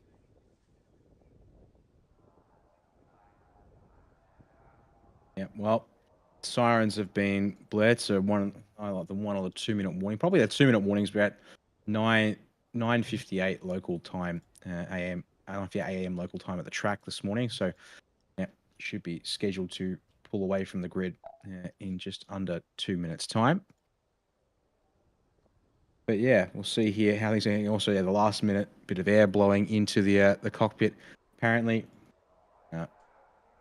the final update for the weather, since we've been provided it by our local producer, which is to say, giving us some splash screens and video rolls to cover things. Apparently, 3 a.m. they're expecting rain at Chang. So yeah. So we've done it again, Dan. We've done it again. Well, by checking, we've scared off the rain.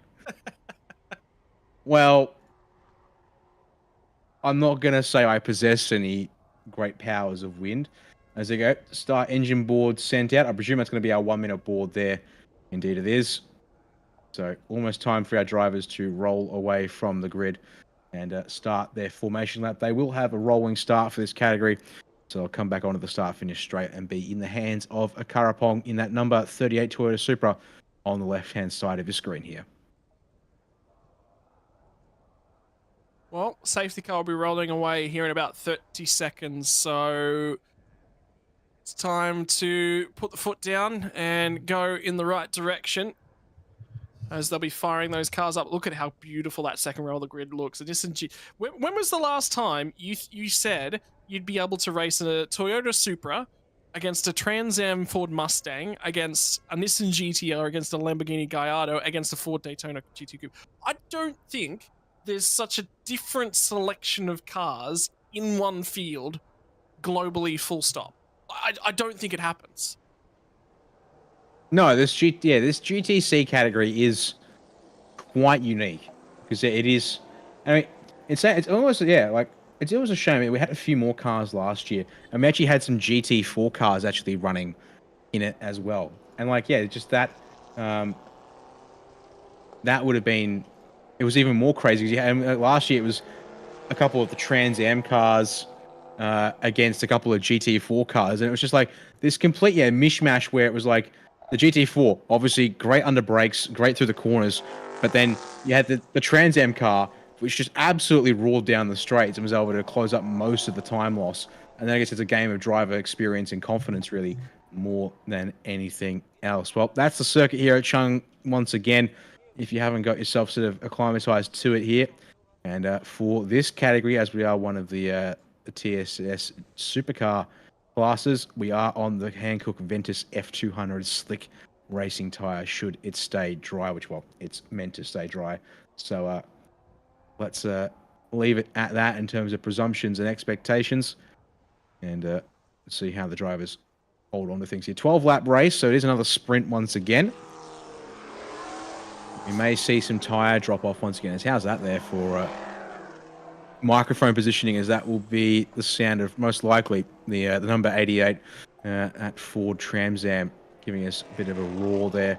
So it's a Karapong on the inside with Damien Hamilton on his end. So Rafael Caceres sharing the second row with Manasa Manuel Caceres, and then Siramet and Manat going to round out our field. And as you said, Siramet hoping to see him not overdrive that Ford Daytona coupe kit car there in the number 11, because unfortunately he came undone. And good to see the Nissan GTR out on track after it wasn't able to start yesterday's race as well. And also eyes on that second Supra to see if it can catch up and get through the field here in this one. But also going to be keen, Scott, because in that first race yesterday, it was also quite interesting because it was Damien Hamilton who actually jumped one of the Supras. He jumped the 37 Supra on the run to turn one.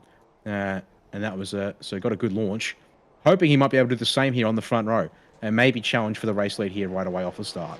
Siramet had a phenomenal, up until he lost the rear end of the car, obviously, but he drove really, really well. I enjoyed how well that car was going, and I think it's the second year back for Siramet as well, and he's improved just about every outing out on the track. You know, another opportunity to do so here.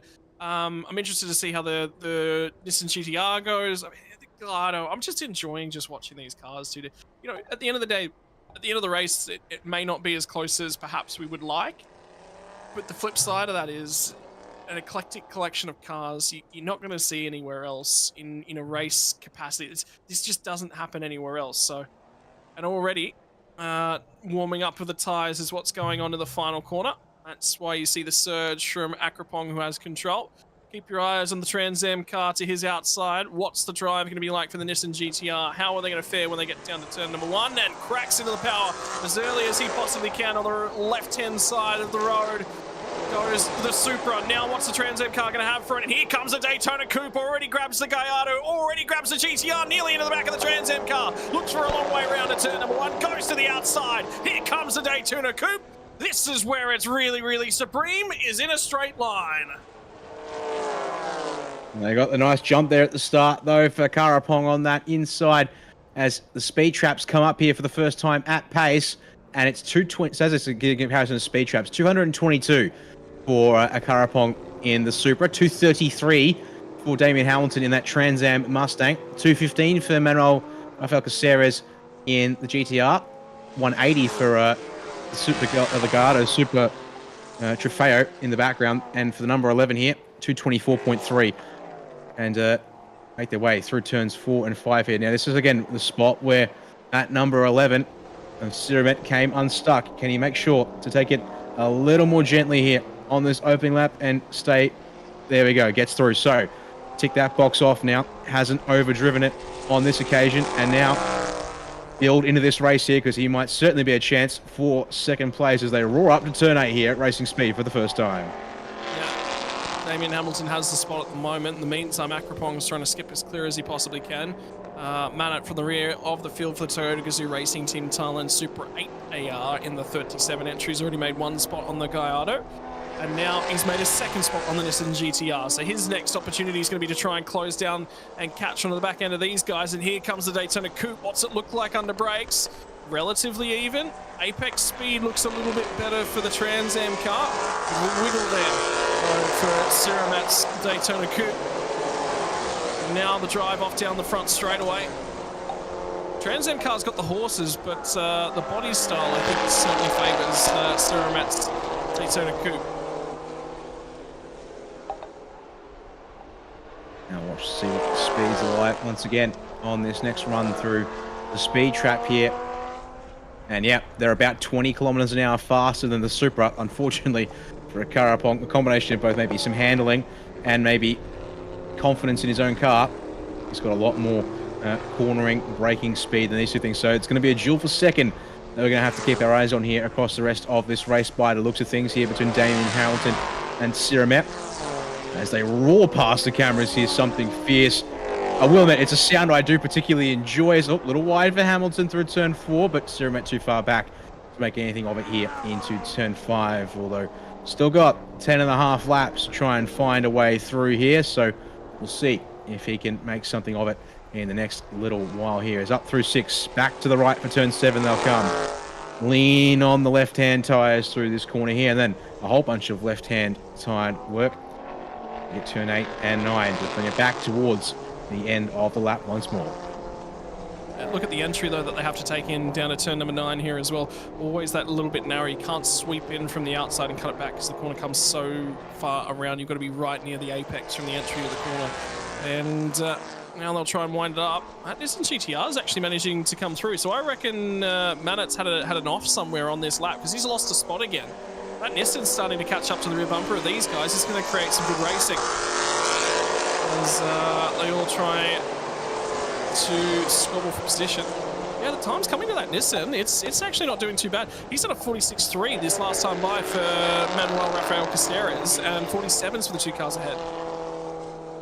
All right, so we might have ourselves a 3-way scrap for, which is definitely qualifying times did suggest that that GTR would have a bit of a shot in it there, as according to the speed trap markers, it doesn't have the straight line speed, but I'm going to say that's nonsense because it's just set the fastest first sector of the entire race so far. You don't do that when you're down on straight line speed. And the opening sector is straight away, 90-degree right, another straight. Well, it's got the handling. This mare getting underneath that front bonnet, though, which is going to be a problem for the Nissan.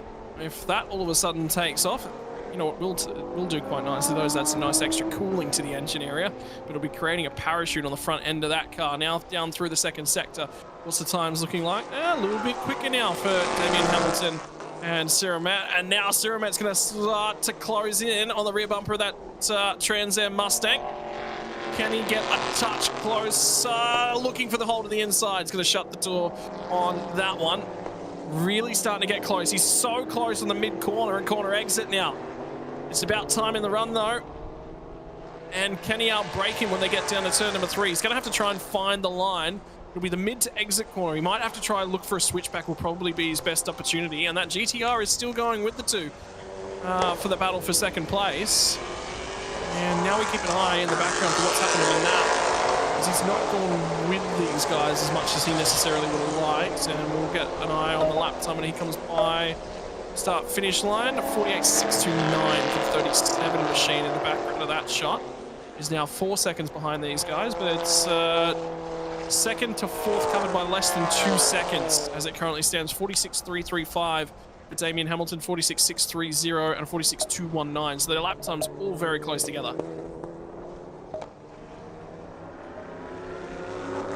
Here once again, your race leader Karabong, who actually on that last lap was only a 10th faster than Damien Hamilton in second place and barely 8/1000ths of a second slower, faster, sorry, than Manuel Rafael Caceres in fourth. So at the pace right off the bat here, it seems, in this number 38 Supra, but maybe now having to back it off to manage the tyres a little bit here. These Hankook F200 slick tyres definitely seem to have a bit of degradation in them. But then again, it is hot conditions out there, so also that plays a part. Of course, even for a 12-lap race. So at the same time, it could just be the case that gap's been made, time to settle in and just run your race to a number a little bit here and make sure that car is A-OK all the way to the checkered flag.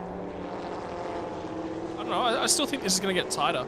Remember, we're only 3.5 laps into this race as it currently stands, so still a fair way to go for these tyres. I think the Trans Am car started to fall off after about lap 6, lap 7 yesterday was where it really started to fall a long way off. But remember as well, that's Damien Hamilton getting used to the car under racing conditions. So a little bit of an adjustment for him as they come through the start-finish line this time by.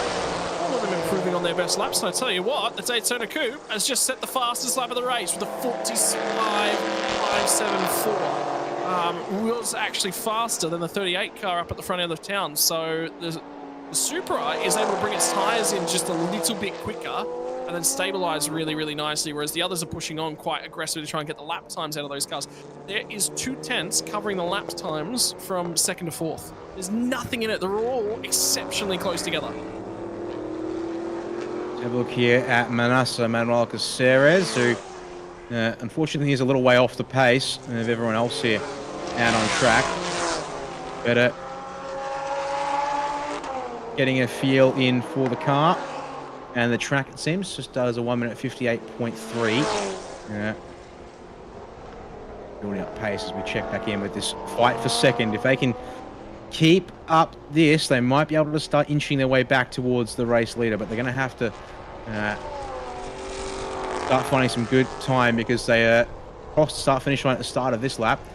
They were 4.5 seconds behind, unless Damien Hamilton was 4.5 seconds behind, but how's this here? So sector 1 now, which is basically, yeah, start-finish line through turn 1, down most of the straight to turn 3, the hairpin. 25.507 for your number 38 in the lead of the race. For number 88 in second place, 24.917, so gained over half a second there in sector 1. 24.860 in sector 1 for Siramet right behind in that Daytona Coupe as it gets the wiggle on there in the final turn.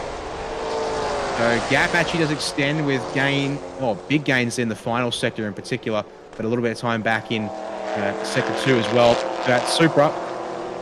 It's a new fast lap of the race, 45.429 for your current race leader as we start lap number 6. Yeah, so all of a sudden Akropong's gone, you know what? I'm going to put the hammer down a little bit and starts to just widen that margin just a little bit. The 37 car with Manat Kulapalon behind the wheel in both of those. So that's both of the Supras out on track run by Toyota Gazoo Racing Team Thailand as it currently stands. For those of you watching on at home going, what's the action look like for today? What's the weather conditions? I can tell you over in Buriram at the moment, it's about 39 degrees Celsius. Rain scheduled for Buriram itself, the suburb, not the racetrack, around the 4 to 7 p.m. So there will be some showers circling as it currently stands. But what does the day look like from here on out? We will head into Super Compacts, which will be the last race before the lunch break. We will get a little bit of time for the lunch break as well. There's a bunch of pit walk going on and a bunch of stuff happening during the lunch break. But the Super Compact race will start from about 10:55 a.m. Thai time, which is about half an hour away. That will run for an hour plus a lap. We'll go into lunch, and then the first race back after lunch will be your Thailand Super Series Supercar GT3s, which will be from 1:15 local time, also an hour plus 1 lap. So convert your own timings as you will.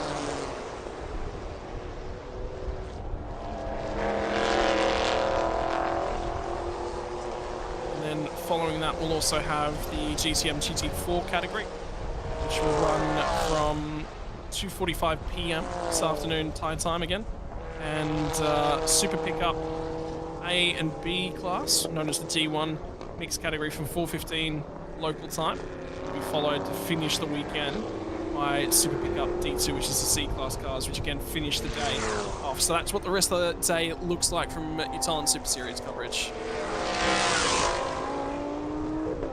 Yeah, it should be a good one here today as Manuel Rafael Caceres, unfortunately, that last lap dropped a bit of time on Hamilton and Siramet. Watch these two here scrapping for second once again as they work their way through turn 6 once more.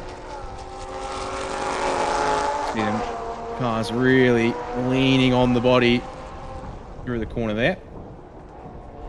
Watch these two fight now as, again, about the same pace as your race leader on that last lap.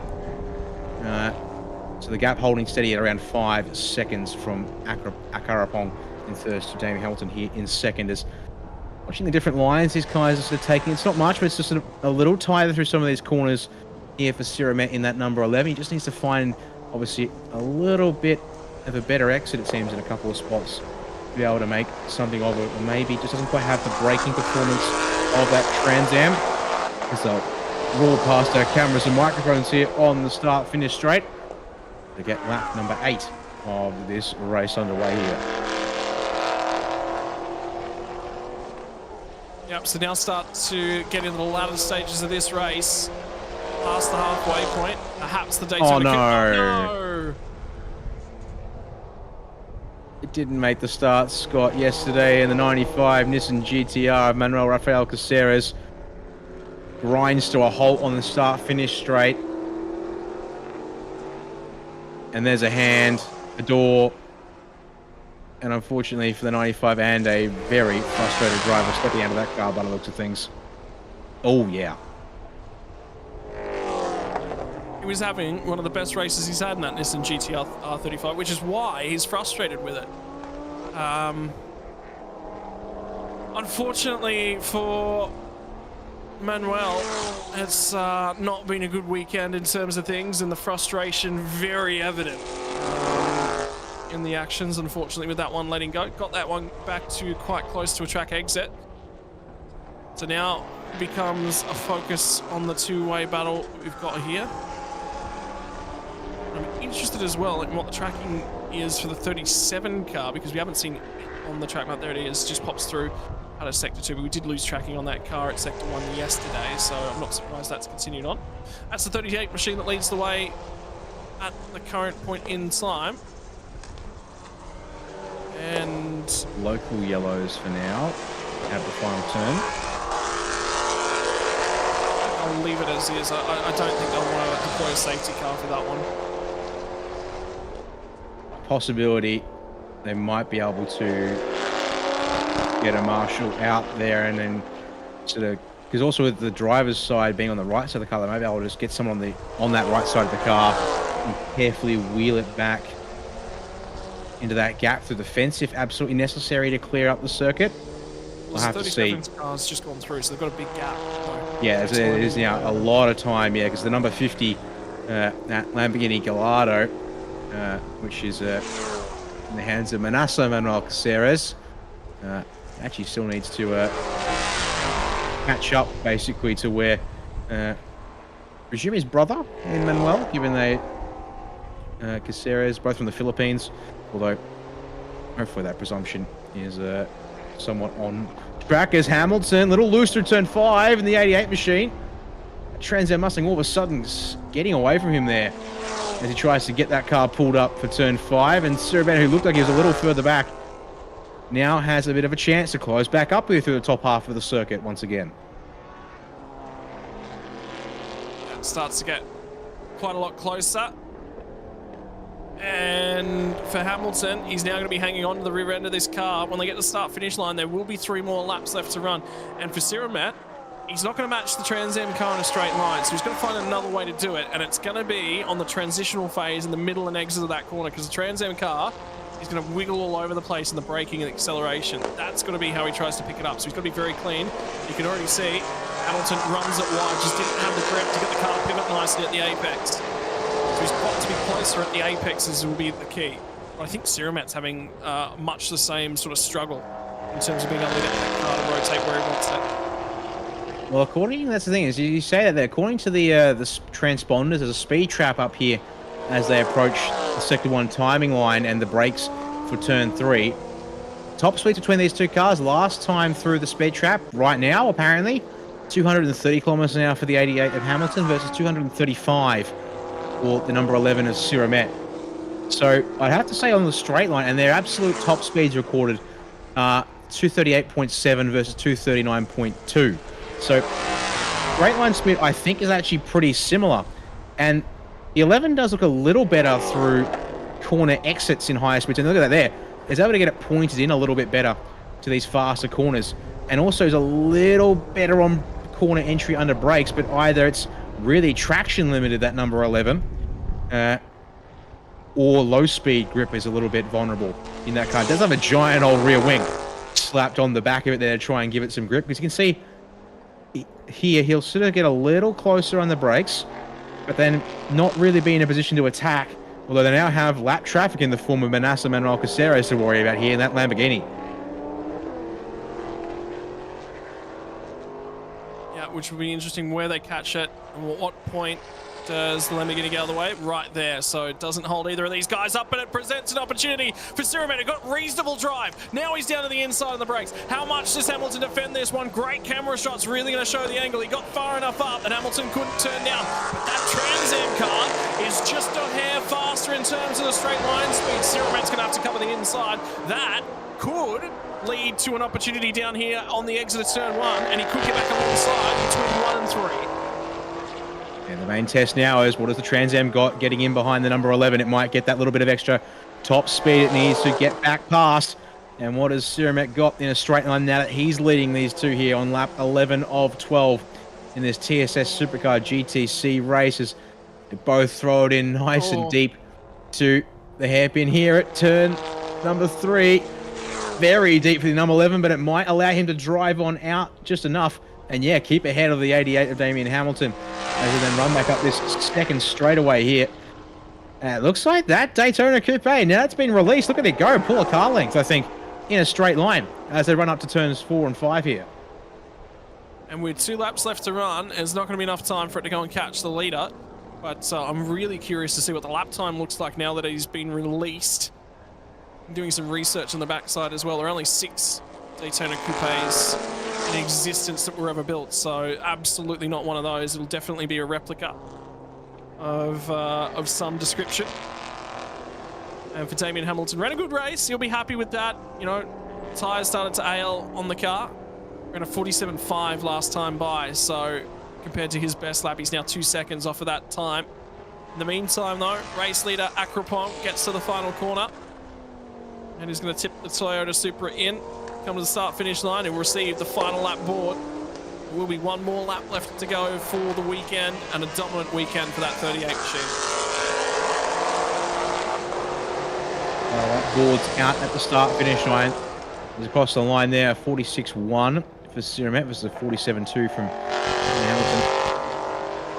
And try and get back on the power through turn 1. 4.5 kilometers, or not even that, left now in this race for these two drivers as they race on down to turn 3. See what it looks like on this occasion. Yeah, both of them apparently a good chunk faster than the Supra in a straight line still. And it is the number 11 that has the advantage, apparently, according to that information there. Also pick up nearly a second on your race leader again in the opening sector, but they're going to, I think, lose it here through sectors 2 and 3 once they start getting through the twisting parts of turns 4, 5, and 6. Because that is interesting. So this thing is the sector is basically the brakes into turn 3, then swing through turn 4, and then get on the brakes to turns 5 and 6. And that's sector 2 for you here at the Chang International Circuit. Is pretty straight line dominated in some respects. And then you've still got here, look at this there, number 11. Actually, on that angle there, on entry to turn 6, looks very late, but then comes back very nicely to open up the entry to turn 7, I think. So really utilizing the track wisely there and getting a good run through there. Actually faster than the leader through sector 2 for all that it's worth at this point in the race. So I think for Karapong as we pitching him up here now out of turns 10 into 11 as he winds on the speed. And he's got one corner left to make it 2 wins from 2 here this weekend in TSS Supercar GTC. And Toyota Gazoo Racing Thailand is going to be very happy to walk away with another win here this weekend, as a Karapong will get it done in the number 38. Siramet from Hamilton will round out your podium to end the race weekend. And there you go. The 38's already backed off big time there out of the last turn. But a podium for Damien Hamilton to wrap up the weekend there in TSS Supercar GCC. Nothing to snuff out there with Manassa Manuel Caceres, the last 2 cars that will have to come across the start-finish line to wrap this race up. Yeah, and 37 car now coming through, and the Lamborghini Gallardo, I mean, I'm still enjoying it. But I'll tell you what, like you said, it's about eclectic cars, it's about unique cars, it's about getting them out there on racetracks, and these guys have certainly done that.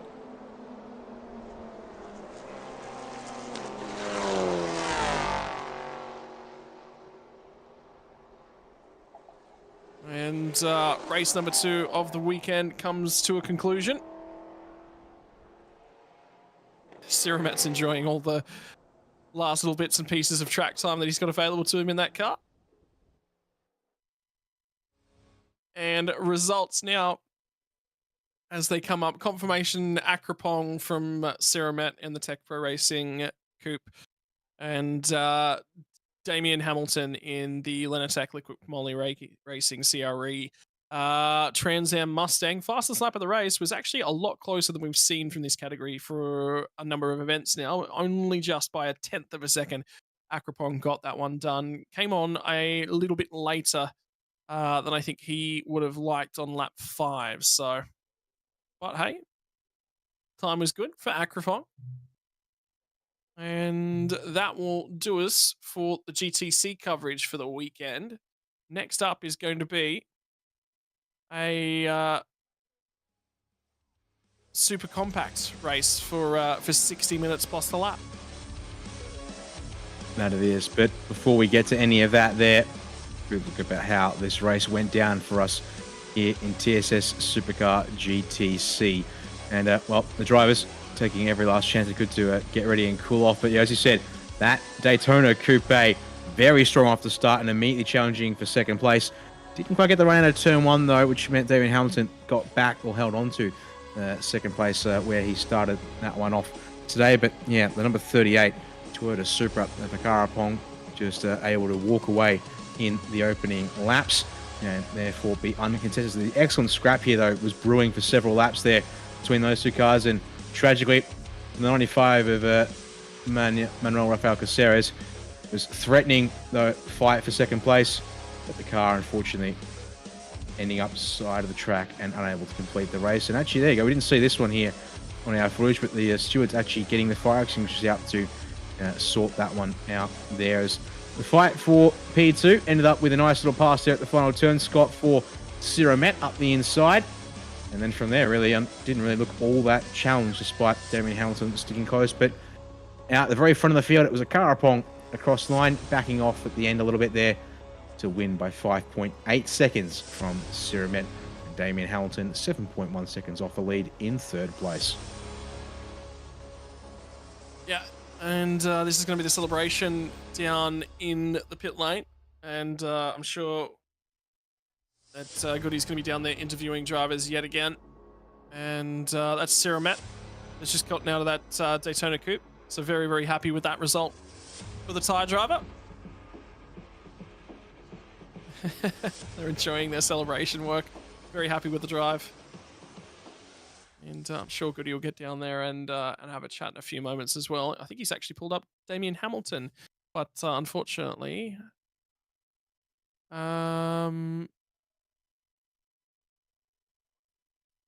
I'm assuming that we've probably not got audio on this coverage yet again, which is disappointing because I know Damien enjoyed this interview yesterday.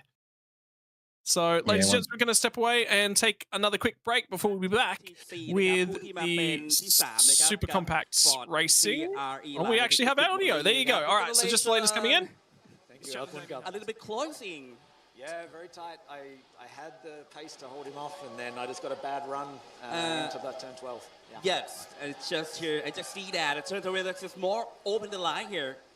Yes, so, but by the way, you're just in the third position. Congratulations, too. Thank you very much. For you said the next race for the races. Talk about the fans too. Bangsan, what an awesome track. Looking forward to it. A lot of homework to do to make sure I'm ready for it, and yeah, I love this as the stepping stone to go from there. Okay, best of luck here. Congratulations again. ขอบคุณครับขอบคุณครับก็บอกเขานะครับว่ายินดีด้วยนะครับสำหรับการมาเป็นที่3ก็น่าเสียดายในโค้ง12นะครับที่เขาไปเปิดลายมากไปทำให้ซิราเมหรือเปเปอร์เนี่ยนะฮะได้ Goody having a quick chat there with Damien Hamilton, and the interviews will continue here, but with Siromet Akarapong being in Thai, unfortunately, I won't be able to make much of it for you here as Goody has a chat with our final podium sitters from this TSS Supercar GTC race.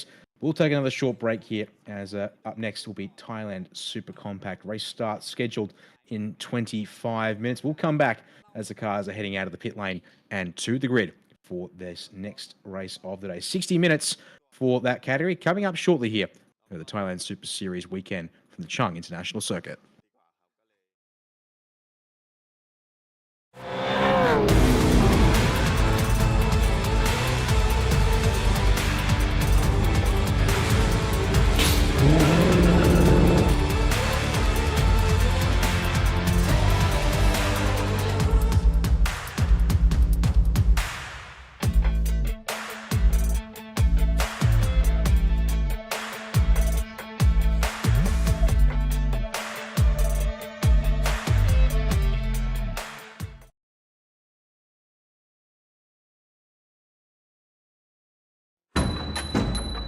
ท่านอาจจะใช้เวลาสุดสัปดาห์นั้นกับครอบครัวโดยการพาครอบครัวมาเที่ยวบุรีรัมย์ซึ่งเป็นเมืองที่สวยงาม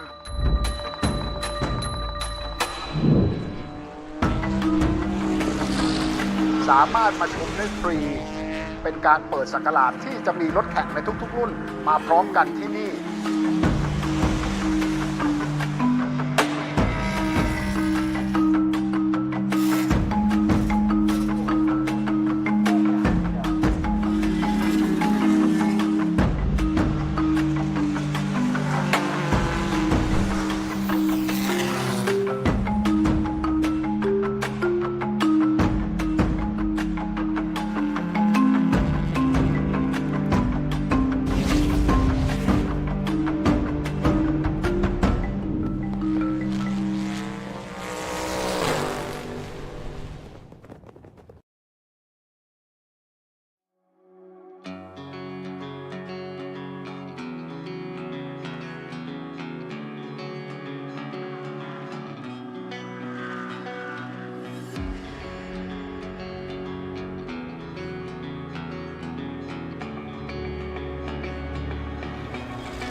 in the whole series and also for the team. We had a lot of hiccups because the behavior of the car is not something that we are familiar, and of course we got a little bit of engine issues due to the heat. So we don't really have any good data to show today and good practice time. And of course, today is the hottest ever. The track temp is about 60 degrees and the ambient temp is about 46, so it can be very hot. And so it was very hot.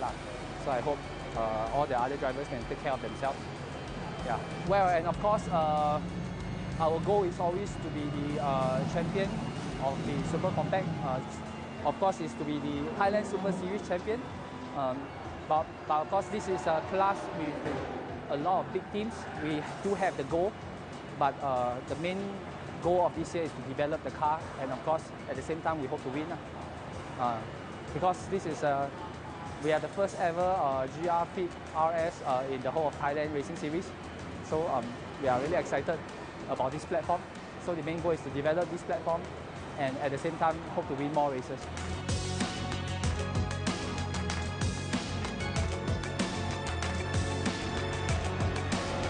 สวัสดีครับผมเน็กซี่นราธิวัฒน์นะครับปัจจุบันอายุ18 ปีครับเป็นสมาชิกใหม่ของทีม Toyota Gazoo Racing Thailand ครับผมก็เริ่มต้นจากการแข่ง Yaris One Make Race ในรายการ Toyota Gazoo Racing Motorsport นะครับแล้วก็ได้แชมป์ในปีนั้นปี 22 ส่วนปี 23 ก็ขึ้นมาในรุ่น Altis Cola GR Sport One Make Race นะครับก็ได้แชมป์ในปีนั้นจนปีนี้นะครับปี 24 ก็ได้มีโอกาสเข้ามาในทีมใหญ่ครับก็ความรู้สึกเมื่อได้เข้ามาในทีมแล้วก็ดีใจมากๆครับแล้วก็พร้อมที่จะเรียนรู้อย่างต่อเนื่องครับในการเป็นนักแข่งรถมืออาชีพครับผม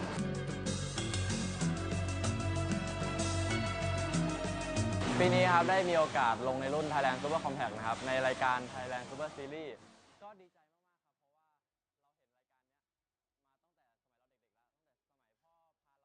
ราเด็กๆแล้วตั้งแต่สมัยพ่อพาเราไปดูที่บางแสน10เซอร์กิตนะครับแล้วเราก็ I was listening here to this introduction for Thailand Super Compact category. Chance to see a little bit more behind the scenes with some of those onboard shots there with Honda City entrance in this category there as well as number 25 Toyota pardon me, Toyota Yaris of the Gazoo Racing Thailand of Norat as getting ready to head down towards the grid here for this first 60-minute race of the day. We have a compulsory pit stop as a result, which will be one to watch out for. And of course, a longer race, plenty of opportunities to get involved, which will be interesting here. As this is Thailand Super Compact, he's stepping up from the Super Eco category in a sense, in many senses, I should say. Bigger cars, bit more race gear inside the car, and some slick compound racing tyres. As you can see here, a couple of cars now heading down the pit lane as the pit exit had been opened here for our Super Compact drivers. So out they will begin to go. And so we're about 15 minutes away from taking the green flag for this race. Daniel Yeaman here with you once again. Scott Rankin will be back with us, or already is back with us, and just keeping silent whilst I talk away here at the start of this one. Yes, there you go, indeed.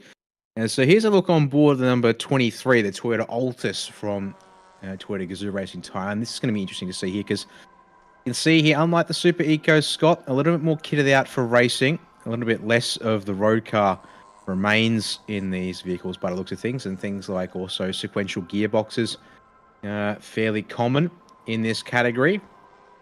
Although I'll be looking to see if Kajonsak in his Ford Fiesta is still, he's on the grid. He was here yesterday. Oh, that's an interesting onboard shot, and such a unique shot. I don't even know which car we're on board with there, unfortunately, as we can't see any of the identification, which is the car number there on the top of the windshield. So, shame there. We can't quite figure out who that one would have been. But yeah, because Kajonsak was sort of an outlier last time. A lot of sequential gearboxes in this category, it seems. But then Kajonsak last year had still had the standard H-pattern gearbox with the stick shifter on the floor. Definitely stood out from the rest of the cars in this category. I think that's probably worthwhile mentioning because if you think about it, Kajonsak as well he's had a lot of mechanical DNFs. Very, very quick at Bang Seng Grand Prix last year. Had a very quick car, was right up in the top 5 right the weekend long, but suffers a little bit in terms of straight line speed. through very much about straight line speed on display. Yeah, so it'll be interesting to keep half an eye on that. I'm interested whether or not, it's just the heat, it's the temperatures. We've seen so many cars ailing at different points throughout the weekend with just the heat and the temperatures. It's got to get the extra big coolers on there. Friend went racing in production cars in Australia for the first time last weekend. I got down there and they had power steering problems all weekend. Turns out they needed a power steering cooler. So when you think everything's cooled off and when you think everything's looked after enough, you probably want to add a little bit extra cooling. Sometimes is the case. Can't do a whole bunch for diffs, for gearboxes, so you just sort of got to rely on things. But that's racing. I mean, it's very, very difficult. The problem with the air in Thailand is not just the heat, but it's also the humidity. The ability to transmit some of that heat off into the air is lowered with the humidity. It just sucks the life out of the car, sucks the life out of you. It's extreme conditions, in terms of difficulty. Yeah, that it is. There's another onboard shot here with the 23 of Nardol and Tanchanok sharing this car. As it is a 60-minute category, we do have quite a few two-driver pairings, sorry, that make up these entrants. So that also means we have a whole bunch of stuff to do with driver compensation time, success compensation time as well, that have to be taken into account here in this category. And so it'll mean that pit stops are quite a bit varied. What I will actually do is go chase up those numbers for this race, Scott, and get back to you with sort of the range that we're talking about for this one.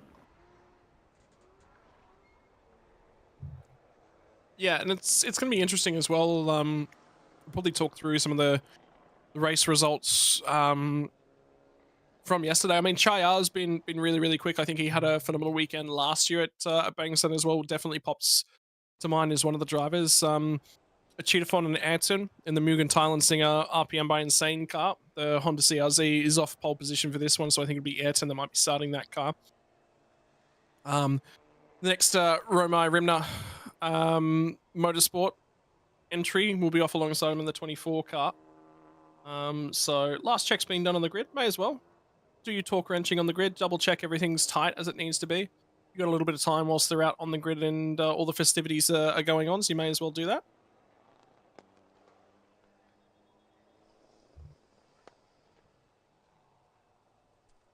And it will indeed, as I'm just trying to see if I can find them. I found yesterday's pit lane times. Being told I'm also getting some. Found it. TSS bulletin number 22 of the year. Issued yesterday afternoon after the race. So, with all of these pit stops in these categories, minimum time of 90 seconds from pit entry to pit exit. Then you have things like this. Actually, this is interesting. So we've got things like cars that have what's called an all C. So drivers here in this category are just like a national grading of grade A, grade B, or grade C. The drivers who are both grade C licensed, they lose 5 seconds off that off that pit stop. So, for example, our pole sitters in a Cheetahphone and Ayrton are both considered C-class drivers, or C-grade drivers, I should say. They only have to stop for 85 seconds in this race. Today, it will be Ayrton that starts the car, given he is designated driver number 2 for this one. We'll have to hand over to a Cheetahphone to finish the race. As I believe we're actually talking with him there. Indeed, we are. So, well, good he is at least. So, talking with the team from the number 69. Other examples would be there's quite a few drivers that have -5 for a C-class or an all C-class pairing. In saying that, any driver that is solo in this category has 4 seconds added to their minimum stop time. And then there is the success, basically success ballast, but it's done via additional time in the pits. For our race winner of Tanaroj yesterday, in that number 14 machine, well, he's got 4 seconds added for racing solo and 15 seconds added for winning yesterday's race. So number 14's got some work to do, Scott. Has to go through the lane be in the lane for at least 109 seconds, or 1 minute and 49 seconds, if we're talking about it later on in terms of minutes and seconds there. Other drivers with success time includes the number 38 of Muhammad Akib and Mitchell in the number 38 machine. They will have to stop in the pits, or be in the pits for at least 100 seconds. And obviously third place, number 24 of Jirapat and Tanathorn in the 24. They will have to stop in the pits for 95 seconds. So those are the three cars, 15 for the winner, 10 for second, 5 for third, and have had extensions. There is a good number of drivers, though, who are solo in this Thailand Super Compact category, who have at least a 94-second stop, with only a few drivers coming in at under 90 seconds for our two driver pairings of grade C each. Yeah, Goody's still walking up and down the grid, doing some more interviews over. I'm jealous. I literally cannot wait to get over into Thailand and have a look. We're hearing as well that on-board shot we actually heard or saw from the pit lane earlier might be aboard the 69 machine of Achitafon and Ayrton. So it'll be interesting to see if we can get confirmation of that. If we swapped that footage in the middle of the race, it'll be really, really interesting to see what that looks like, particularly if they get swamped to don't get off the line all that well. Just having a little bit of a look through the information that we've got available to us.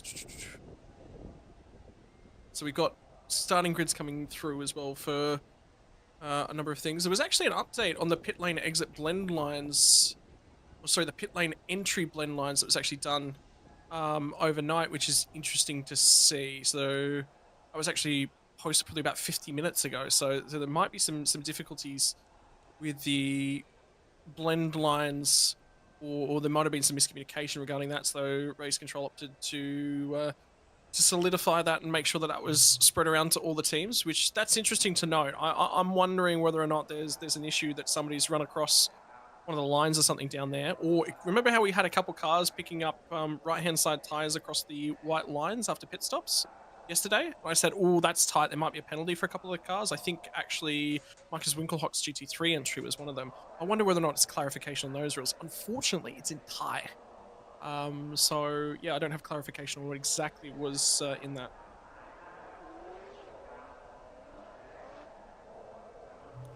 But we'll do our best. We'll see if we can get it translated.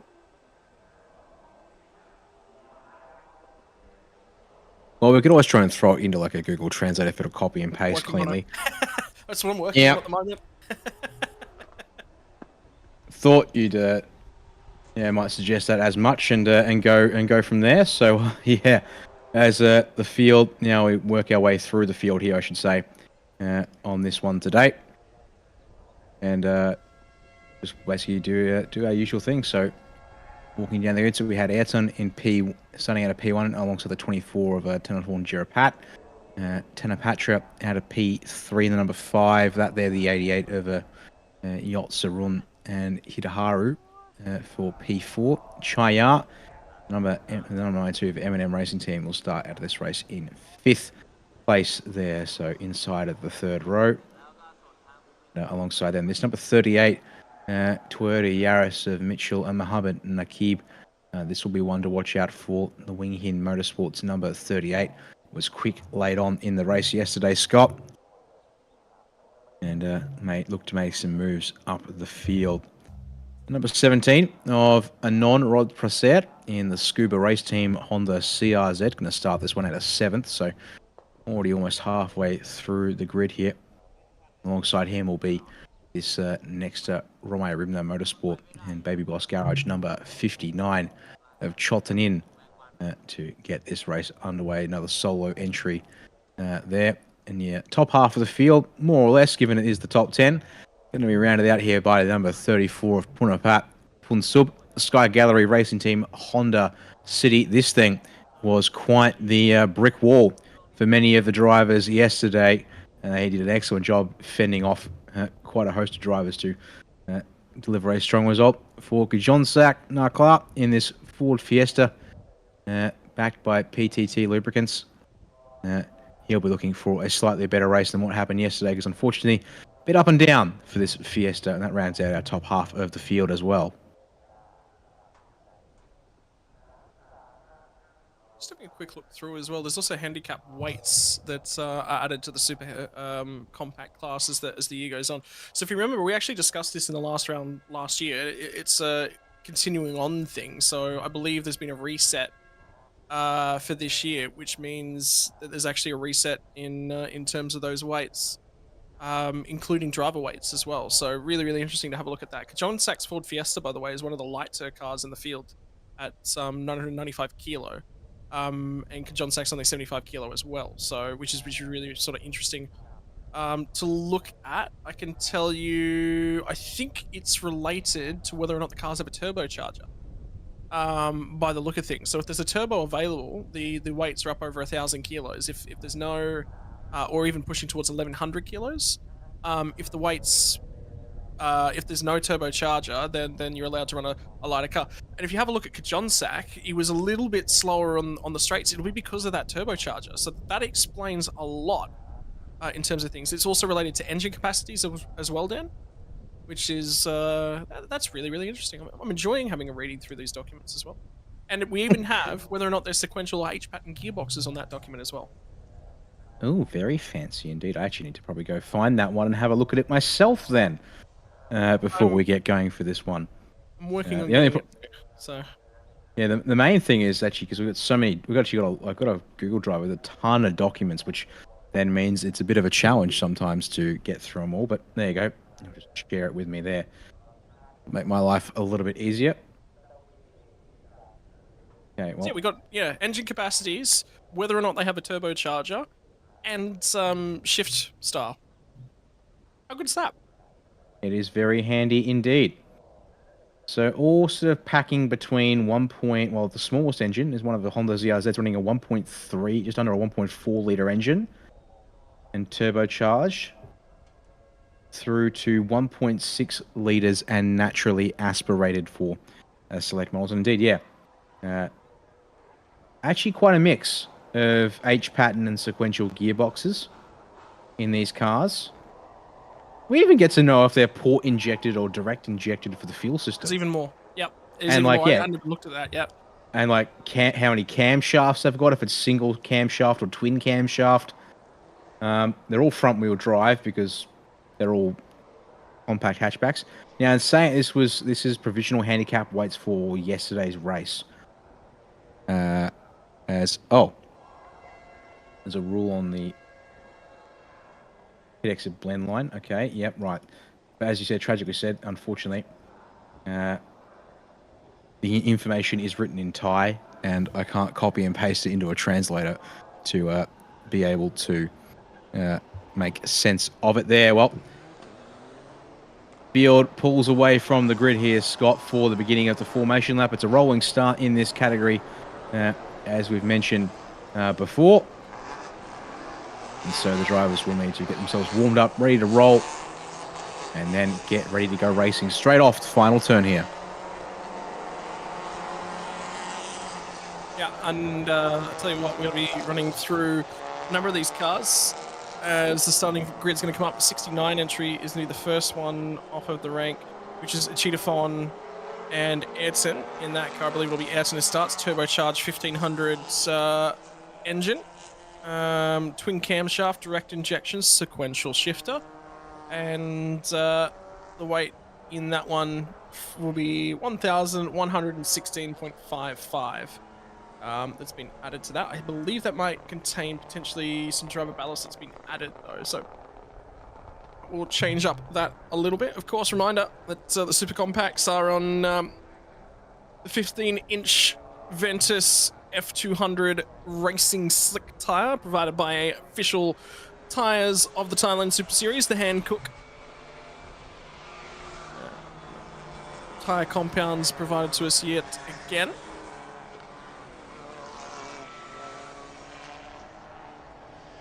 And move across to the 24 car, which will be Thanaphon and Girapat. I believe probably Girapat, Honda CRZ. 1370 turbocharged, port injected. single cam H pattern shifter. So just on your front row, you've got a mix between the sequentials and the H pattern. Thanapatra and Hitaharu will be off of row number 2. For this one, from there, it's going to be Chaya and Mitchell cross with Muhammad Nakib. Row number 4 is going to be Anon and Chotnin. Row number 5 is going to be Funapat and Kajon Sak. Number 6 will be Fuopon and Falfong with Kitafan on the outside of that row. Pirapet and Thornthep will be on row number 7, off alongside Naharakit and Manuel Rafael. I believe that's Caceres. Norat Apavat on row number 8, and Nardol with Tanchanok. Danaraj and Budamont with Chenya Boot off of row number 9, and from the back row of the grid it will be Sidar V. So we've got a lot of information to work through and get through in this next hour, because we can talk to you about a lot of the design of a whole bunch of the cars now as well. Yeah, actually take a moment to think about it some more. I've also found that there's a document regarding where each team, or sorry, which cars have been allocated which pit boxes as well. There's a document that was sent out earlier. It's communication number 4 of all the documents we've received, but let's worry about that later on. There's the 2x2 grid formation instructions are given to the field. Toyota Camry TSS safety car will head to the pit lane. And it's time to get ready to go racing here. Ayrton, and I believe it's Girapat who will start the 24. Get ready to lead the field to green here. I'll come around turn 12. And then the big question is, I believe it's going to be Ayrton in that number 69 Honda CRZ that has control. Although, hang on, I haven't seen that before. The double flashing. There's an extra formation lap there. Board on the right-hand side of screen, Scott. So the race start has been aborted. And we are going to go back to warming up the tyres once again. Okay, so we've just got a translation, by the way, of that pit lane exit ruling, which we got from yesterday. And it's exactly what I said it was. All racing cars must stay within the boundary and must not cross the right-hand side white line. So that would be, remember how we said we saw there was cars yesterday exiting the pit lane, dipping 2 tyres into the blue zone. This is the pit lane entry. 15. Who's that behind the wheel? That's Sitavi. Yeah. The Idemitsu Racing Team Thailand entry, which unfortunately had a bit of a rough one yesterday, but coming straight down the pit lane on that formation lap. Now, note also this is that that's a long way behind the field to be coming into the pits. Finishing lap, slow moving. We've just been told it's a slow-moving car. What's the bet? It was the number 15 who, unfortunately, straight into the pits, straight into the pit box, and they got that laptop out. Get some also cooling ducts out as well, but got some issues, I do believe, with the Idemitsu Racing Team Thailand Honda City. So Sitavi might be at risk of not making the start here, Scott. Yeah, so they'll go back to single file, and then we'll get back around to 9, 10, 11, and they'll be given the 2x2 board yet again. So they'll form themselves back up. No racing has started as yet. I'm not seeing an update of whether or not we'll actually lose time.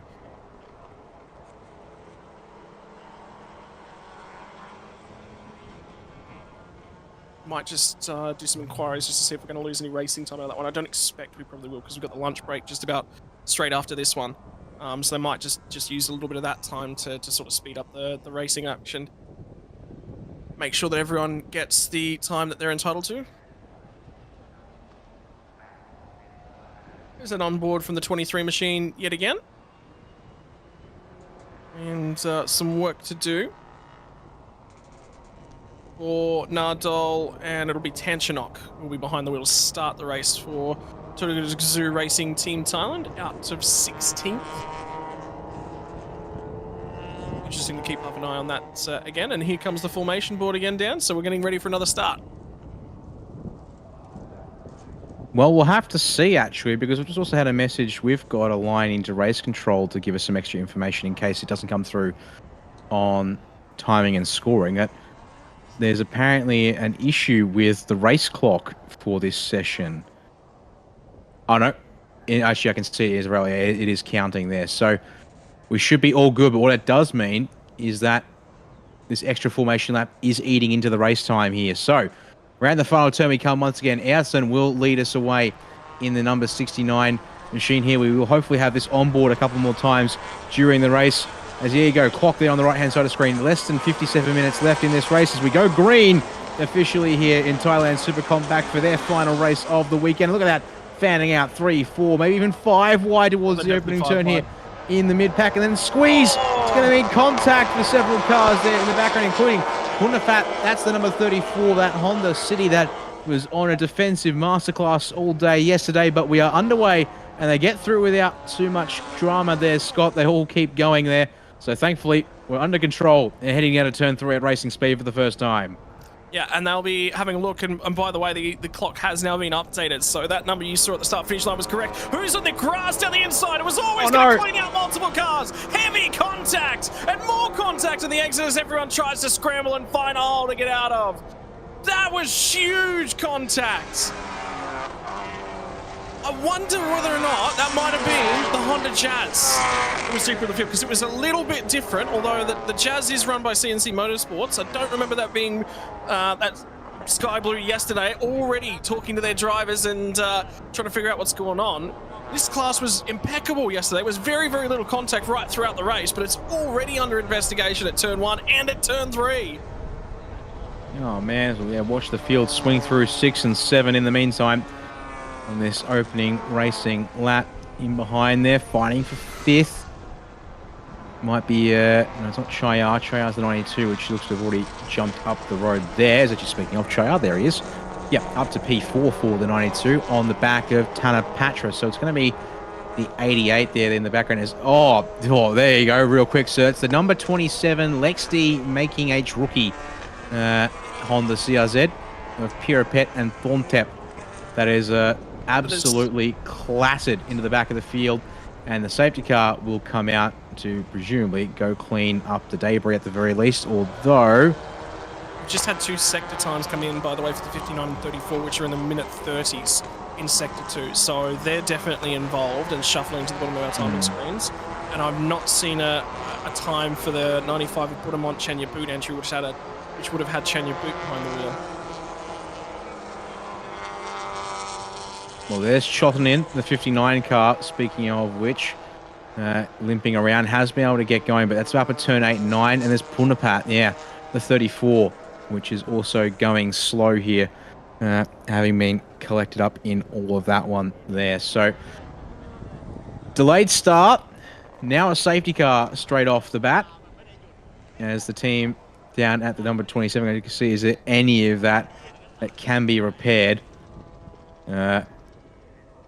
If it can be, that's going to be a lot of work to fix that one up, and I don't think so. It actually looks like we might have at least one car that couldn't get going. No wonder safety car has had to come out. So is that going to be the... I think it's going to be the 95, yeah, the Budamont and Chanya Boot, the YK Motorsports Honda CRZ. Strong last year, was looking decent yesterday, Scott, and unfortunately they've made it about 2 turns, and they will be done. Well, technically 3. Technically. Have they made it through turn 3, though? Well, they made it to turn 3. Do you count that? See, that's the question, isn't it? I was counting the kink. That counts as turn 2, don't you worry. It's whether we count turn 3 itself as... Oh, dear. That car has, by the skin of its teeth, come back to the pits, but that can't possibly be recoverable. They will at least try and get the tire... Well, they'll get the tire off to have a look at it here, but they've got to get that manual jack underneath to try and prop that car up so they can see just how bad it is here. Look at the rim. Look at the damage to the rim. They're going to need another rim to go back on that car. He's got gloves on. I wouldn't be touching that rim too tightly. Look at the damage it's done. It's destroyed that rim. So keep your eyes in the background for that car. It's the blue car, which is the 27 entry, which has got Thornthep behind the wheel. They're full wide down here, and Thornthep gets into the corner. Why does he take to the grass there unless he already knows he's deep and he's clattering someone? So I think that's the 59 car. Actually, it might be the 34 he collects as the black car as goes around. Gets the 34 of Punapat, and then into the 95. The 59 actually is unfortunately an innocent victim that just arrives on the scene as all the cars are suddenly across the road in front of him there. So That was 34. Look at that there, Punapa. He actually might have got away with that a little bit, although you can see here, yeah, for the this team here, the 59. Don't think they're going to be able to get the Ronai Rimmer Motorsport Baby Boss schedule, although they're going to put a new tyre on it. But that might be just to wheel it back to the garage and just say, hey, weekend's done. It might be indeed. Well, while all that craziness is happening, race control got the track cleared, and they're going to restart the race here at the end of this lap. So after a crazy one to get this super compact race underway, we'll be going green once again with about 51 minutes, or be under 51 minutes on the clock here as the 34 machine. It's dented on the right, dented on the left, but I reckon that car might be okay to head back out there for Punafat. Clattered. And, it got absolutely clattered. So I'm expecting that it's not going to be tracking 100% straight. I would say there might be some steering damage on that car. You would expect so, yep. And there's indeed, yep, the number 59 chothing in, debriefing with the team. So I think, unfortunately, that car, yep, is definitely done for the day. So wait to see when Ayrton in the number 69 gets us restarted. The answer is, of course, right through the final corner. Green flags back out as they cross the start-finish line. And it will be 50 minutes and 30 seconds left on the clock as we get this race going once again. That's a very damaged-looking front end on one of the Gazoo Racing, Toyota Gazoo Racing Thailand cars, and that would be the number 23 of Nardole and Tanchanok, to be precise, the Toyota Altis entry. I think it's the only Toyota Altis in the field too, isn't it? There's a couple of Yaris's. The other Yaris run by, one of the two Yaris is run by Toyota Gazoo Racing Team Thailand. I was looking at Norarat's car and I couldn't see any damage to that because it was behind them, but also Winghin Motorsports are also in the Toyota Yaris. And the run down to turn 3 to the inside. 88 gets that pass done, which will be Hitaharu behind the wheel, although they might have lost the spot to Falfung, and that might have been Thanaroj trying to have a go, and indeed Thanaroj is going to come back at them. Up ahead is the DC, yeah, I think that's the DC Racing Garage entry. Alpha Factory Racing Team by Pulsar entries, the yellow car. So it's just got through on that one. So overtake done inside the first sector. What can they find? And then confirmation, a couple cars heading back out. The 34 car has made it back out onto the track, which was that very clean, unsponsored looking liveried Honda CRZ.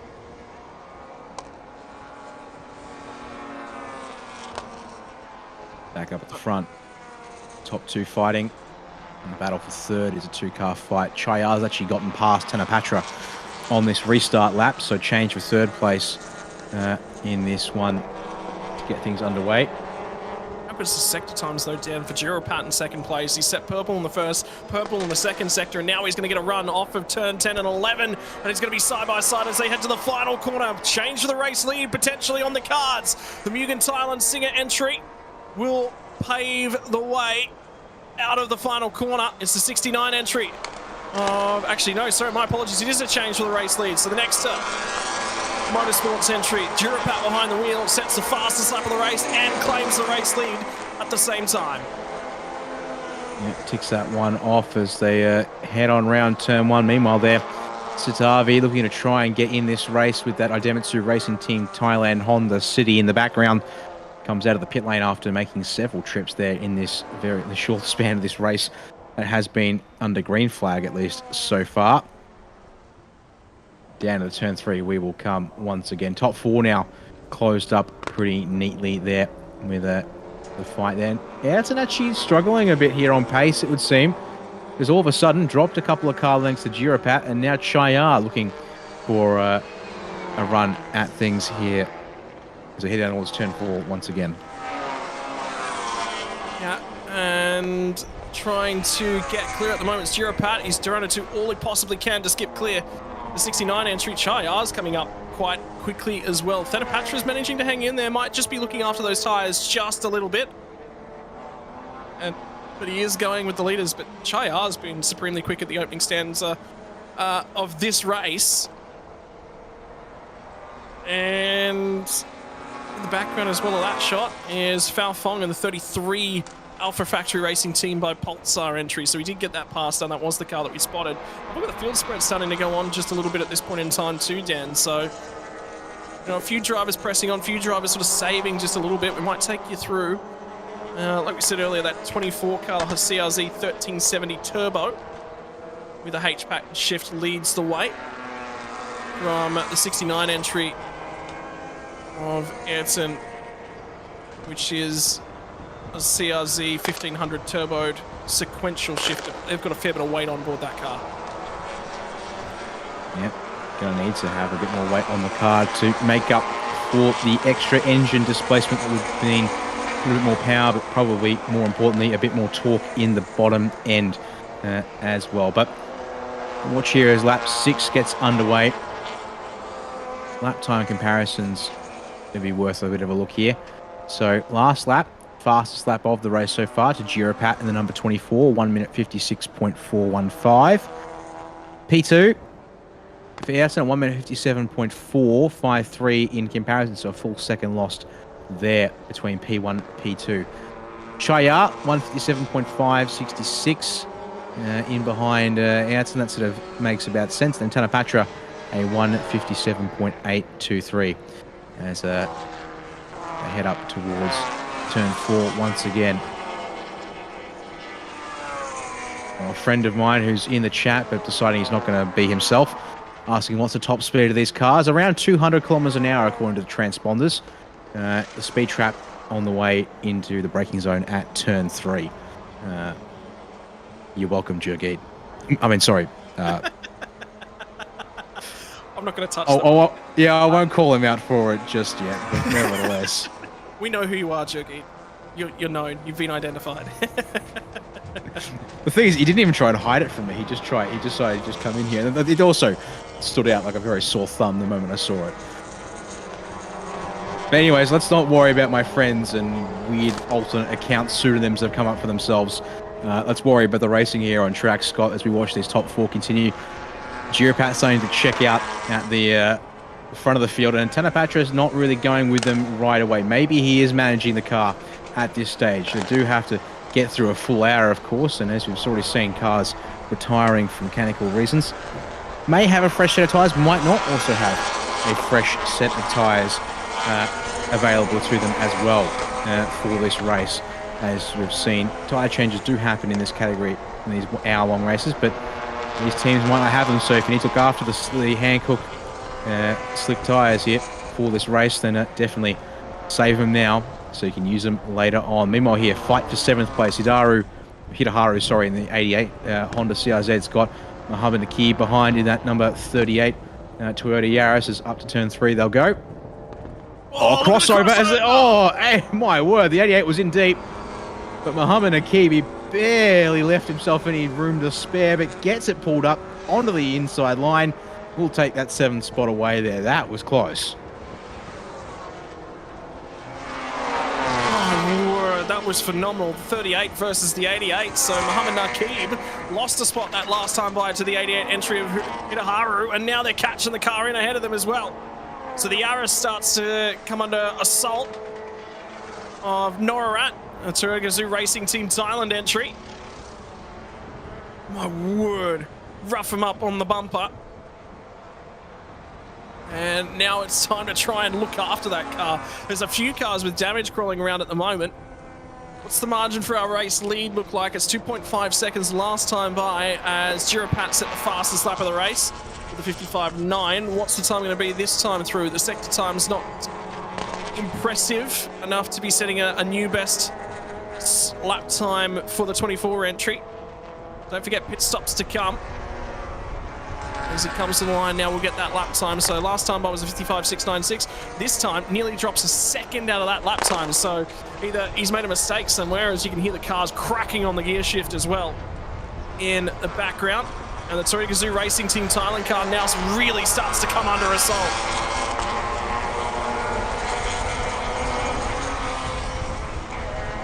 Yeah, good to see here as they come into turn 1. Really able to tip the cars. Oh, look at the cornering speed from Mohammed Nakib, but he does run a little wide to do so. If he keeps that up, he'll probably have to watch out for a black and white flag for track limits abuse. As I've just seen in the race control chat and the live timing feed, team manager of the number 27 has been instructed to report to race control, which would make some sense. Unfortunately for Purapet, may not have made the smartest move in the race to dive to the inside. And as I'm being reminded, that'll be a big old. Please explain why you did that. As meanwhile, through turn 4 they go. That there, let me Pao Feng in the 33. Yes, it is. And it's Muhammad Akib, yep, on the charge, continuing because it's another spot gained since the start-finish line.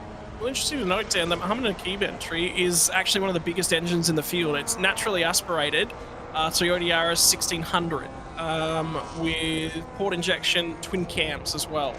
But it does have the sequential shifter package. They had to add an extra 7 kilos to that car. It's the car total weight has got allocated to them as 1,015 kilos plus driver, plus an additional 7.25 kilos worth of ballast, so that they come in car weight of 1022 plus drivers basically in that one. And that's always interesting. I think that's the 1600 is actually the biggest engine in the field. There's a bunch of 1500s, there's a bunch of 1370s, and a mix, like we said, there's a mix in all these different engine types of naturally aspirated and turbocharged. So makes for a pretty raucous sounding combination as a result. Back towards the front of the field we will look between Ayrton and Chaya. Gap to the lead is 3.2 seconds at this stage. They're all lapping about the same though. 1 minute 57.4 for Girapad up front versus 1 minute 57. Get this, 0.544 for Ayrton in second in that number 69 on the ZRZ. Right behind him, Chaya's last lap time, a 1 minute 57.545 in the number 92. So we can barely split them for second place. Tenapatra there in fourth, a 1 minute 58.521. If he keeps that up, he'll slowly be caught by the cars behind in P6 and 7th. Well, that's Noah Rat and Mohammed Akib, who might get themselves into a scrap of their own if that number 38 Yaris of Wing Hin Motorsports keeps on climbing up the field. Oh, and by the way, 4 minutes until the pit lane entry opens, or the pit window opens, so will be good to start with that one.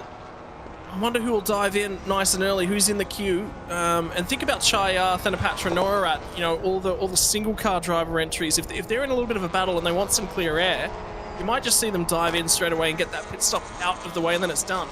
So that'll be something to consider in the background. Field started to spread out a little bit too here, Dan, so I'm not 100% certain there might actually be another safety car. Certainly the opportunities for it are disappearing. And an update on the Muhammad Akib car, and we have seen this on screen as well, the Wing Hin Motorsports 38. Warning for track limits. So they've eaten all but the last piece of candy in the bag. And that final piece of candy will cost you. The temptation is still there, which is never a good thing, I would argue, but it is what it is. Speaking of which, there they are on screen right now in this Toyota Yaris, trying to chase down Toyota Yaris from the factory to Toyota Gazoo Racing Thailand operation here. And try and get a strong result as Norat. You see different lines here, the fun games of, who's going to tip it in, go for a late entry to the start of turn 3 for a tighter exit, who's going to try and carry more speed in doing that, or who's going to go for an earlier entry and try and tighten things up there. As I see here, we are what? Yeah, we are 2.5 minutes away from the pit window opening. By the way, update on the difference between these two cars. Norat is in a 1500 turbocharger versus a 1600 naturally aspirated. Both of them running sequential shift, I believe. So that will sort of help, everyone watching along at home. Both port injection and both twin cams as well. So the only difference between these two cars is 100cc and turbocharger.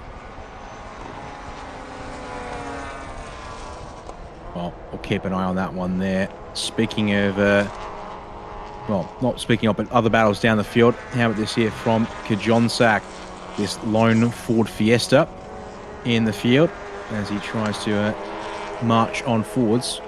Currently sitting P9 and has to find about 3 seconds to catch the next car in the queue. And it's got Tanneroj in behind as well as they wind out of turns 10 11. So there's a gap up the road to him there. As we work our way down into turn 12 once again. The current lap times they're doing might be before the end of this next lap for the race leader. Definitely before the end of this next lap for these cars here in the mid-pack. Scott, but the pit lane will open for the compulsory pit stop. Only a 10-minute window that they have to get it done. Although if a safety car does come out, it will pause the window and rewind. Oh, sorry, it'll restart after the race resumes. So don't forget that. There's a bit of a strategy to worry about there, which we did see, of course, in TSS Supercar GT3 yesterday, which made that one quite the interesting race in the second half. Well, the 24 in the meantime controls the race quite comfortably, sits there and is focused on doing what he's got to do. Lap time's still in the 56, and the only car in the field to maintain that lap time in the 56 is his Giropat. He will have to hand that car over sometime in the next 10.5 minutes to his teammate Thorn. It'll be interesting to see if Thorn can hang on to that one as well. Will be a very, very interesting watch towards the tail end of this one.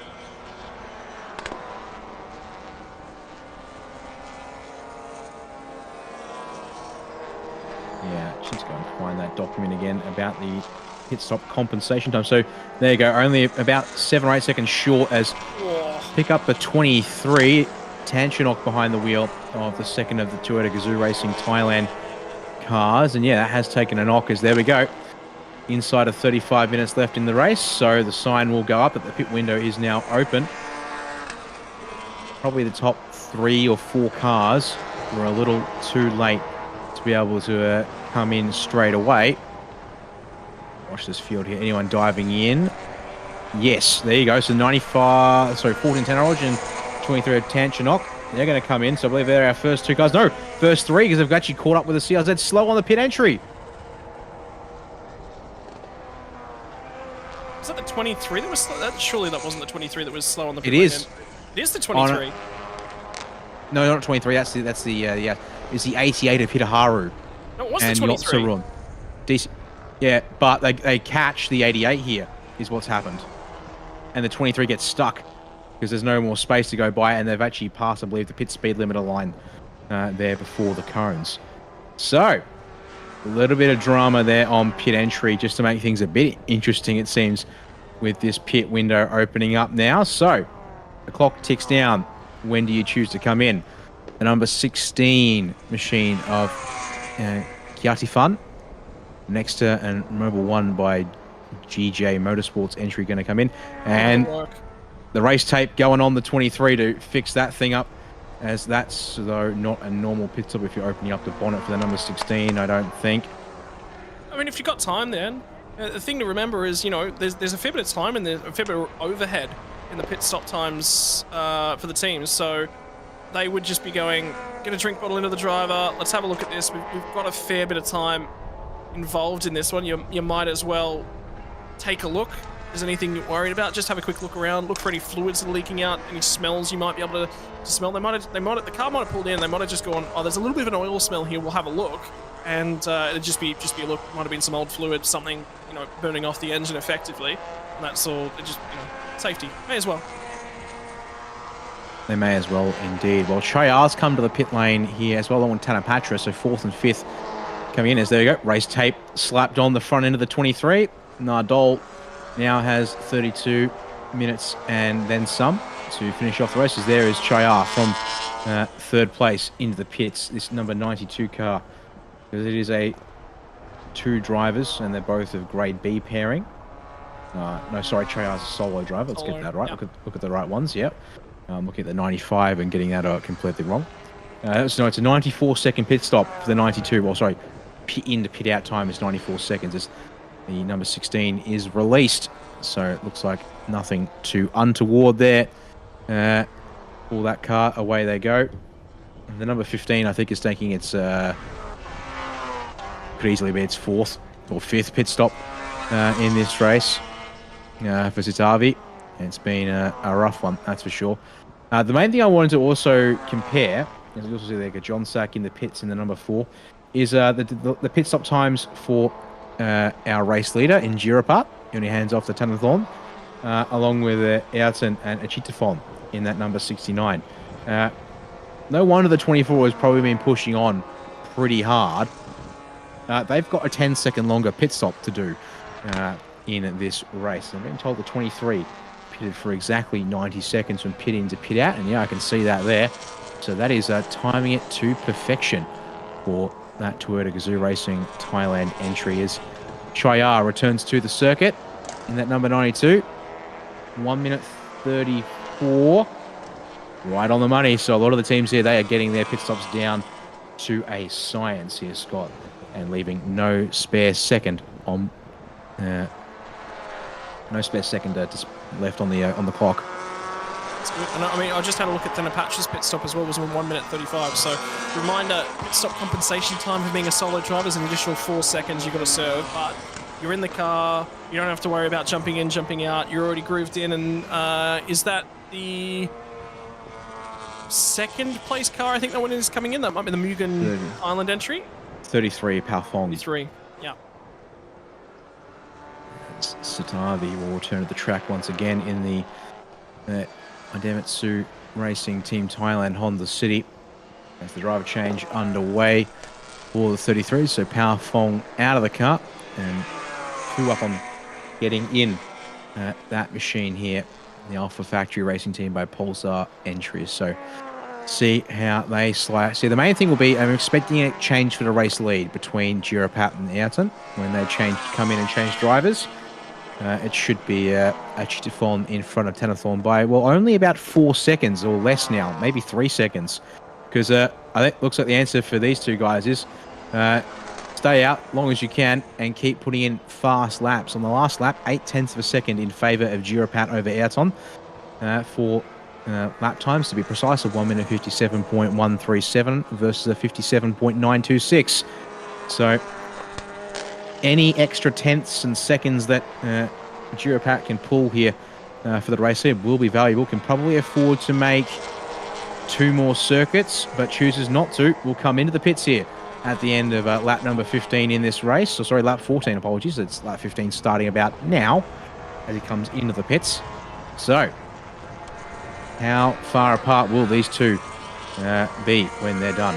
Tyre pressure checks here for the 24, as in behind, the 69 has also come into the pit, Scott. Yep, so starting to settle down on in to get their pit stops out of the way. And that's the critical bits and pieces to their race as it currently stands. Just looking for the race results link from yesterday because I just wanted to have a look at everything that went on, and that's practice that I've got available to me, so that's not going to help. The 25 machine now in, which is the solo entry for Norarat, sorry, my apologies, for Toyota Gazoo Racing Team Thailand. Here's the 38 machine. And I think they haven't been into the pit lane. They're the last car to do their pit stop. So they're the only car that we're waiting on. They do currently lead the race, but that's only from the perspective of not having done their pit stop now, as the 17 car is in the lane, which is an on Rod Preset, and that's in the Honda CRZ for Scuba Race Team. That car is a 1370, one of the smaller engines in the field, turbocharged. So that's what that one looks like.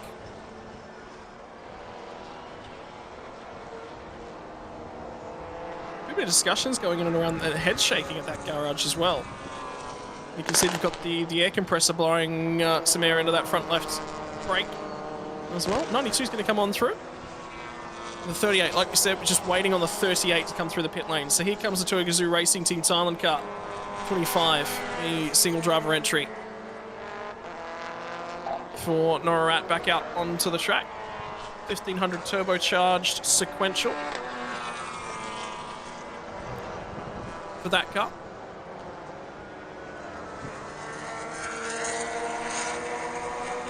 Meanwhile, over at pit entry, Mohammed Akib will finally relinquish the number 38 Toyota Yaris to his teammate in Mitchell. So they will be scored as leading a lap in this race for now. Though expecting to see cars behind come in. So got to wait to see exactly what the gap is between Tenafon and Cheetah Fawn. Because, yep, as expected, the number 69 had an 85-second minimum. That's not looking healthy for Kajonsak. Why do I feel like I'm literally seeing something I saw last year, literally a carbon copy even, from December, where this car had a moment and had to pull over? It didn't finish the race yesterday, did it?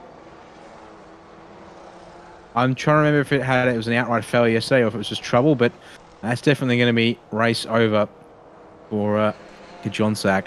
So another car retiring with a mechanical issue there as we wait for the pit stop to complete for Mitchell. And there comes the number 69 of Cheetah at a 10-second shorter stop than the 24 of Tanafon and Girapat. So we wait to see as the lap times update. That is the gap there on the road. So I think that is about, according to our timing, 9 seconds, although it's relative also to the 38, which is still in the pits. So timing, unfortunately, will take a little bit to update, as it's updates every time they cross the line, and with these long pit stops, does make for a bit of deciphering it all. But the 38 will roll out of the pits now.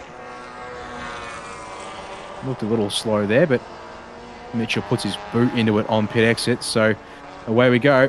And there we are, 10 minutes later, the pit window will close here at Chang International Circuit. Everyone has a pit stop to their name, for those that are still running at least. Which means we can carry on, and it should now indeed be a Cheetah Fawn leading the race from Tenafon. Mitchell here, I think, has come out in third.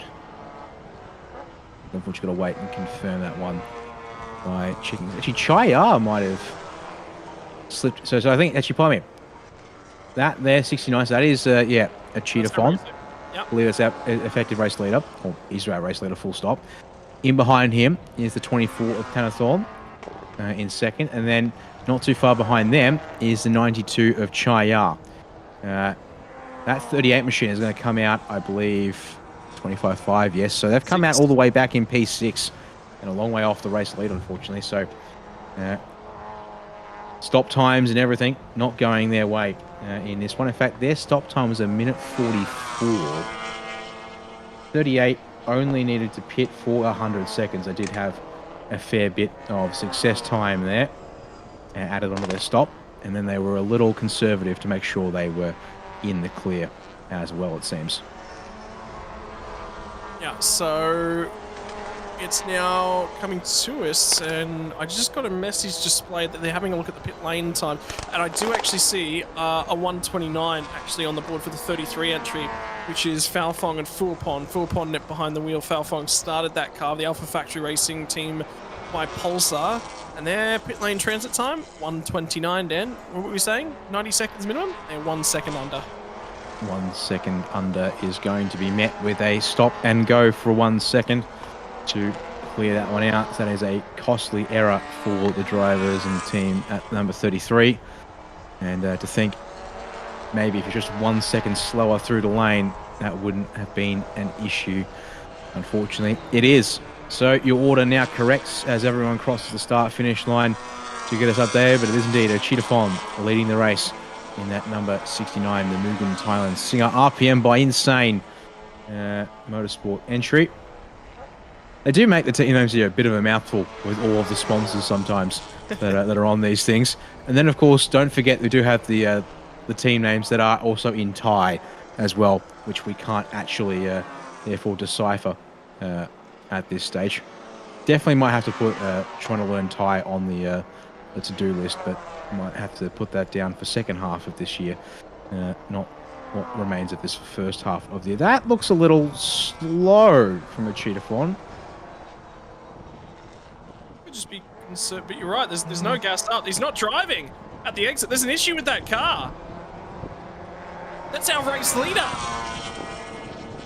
Not anymore, it isn't. There's no drive. There's no drive in that car whatsoever. You can see it. He's crawling up the hill. So they've lost power in that car. Now here it comes. So Thanathorn now becomes your race leader from Chaya. We're going to have a battle for the race win because the 92 machine is coming. And we'll look up, and then there's going to be a battle on for what now becomes P3, which would be Norat. And Thanapatra just went through the front of that shot. So it does have some drive. There was parts shooting out the bottom end of that car just then. And here goes the battle for the race lead. Chaya to the inside of Thanathorn and is going to get that job done at turn number 1. So the 69 car suddenly coming to the pit lane with some drivetrain problem. And also Thanathorn had a lap time of a 2-minute 1.9 last lap. He lost 4 seconds for some reason that we can't quite pin down to the 92 of Chaya. But clearly still at speed here in Sector 1. So traffic or a big mistake that was off screen for the number 24 of Thanathorn. So time for us to, I guess, just see here how this race plays out now, because we've got 20 and a half minutes plus a whole nother lap on top of that. Although how about there through turn 4? 92 pulls out a nice healthy little margin there. Higher speed cornering, perhaps an advantage in the hands of Chaya at this stage of the race. And then we've got this here between, as I said, Norat and Thanapatra for second or third place, sorry, is nose to tail scrap as well. Yes, this is going to be interesting to keep half an eye on. And these are two of your single driver pairings. By the way, single driver pairings, 2nd, 3rd, 4th, 9th, 10th, 11th. And Kajonsak no longer... No, Kajonsak looks like I've got a sector time just recently for him as well. Actually, no, he's several laps down now. Is it only 3 laps ago? Apparently so. I mean, 3 laps is 6 minutes. It does take a bit of time to everything to process and sort of like make it literally make its way around here. So we've got a battle for first between 2 cars, battle for third between the next 2. As there you go on the pit wall, one of the team members from Toyota Gazoo Racing Thailand, keeping an eye on things as one of their cars here in the former Norat goes on by to start the next lap, and that looks like a very unhappy pairing in that number 69 garage of Chiafon and Ayrton. The Mugen Thailand Singer RPM by Insane Motorsport. Looks like they are not coming back out, and indeed timing says the number 33 is also in the pits, and the message from race control, they indeed have themselves that 1 second stop and go penalty for being short on their compulsory pit stop, which is going to send them a ways down the order, and definitely a big old slap on the wrist. I like the fact that we can look into those pit stops ourselves instead of just waiting for race control update. Give you the prediction of what we expect to happen. I like being able to look into that sort of stuff. I love making little bits and calls like that from time to time. But this battle isn't going to go away, and this is going to be for third as well. So very important to keep half an eye on. In the meantime, though, what does the battle for the lead look like? Well, Thanathorn just ran a 2:01, so for Thanathorn, he's not too far down the road. These two might actually end up catching him in the tail end of the race. We've got 18 minutes just ticked off the clock now, so we're going to see about nine more laps. Oh no, that's Thanathorn in the background. The 24 is leaking something out the rear of the car.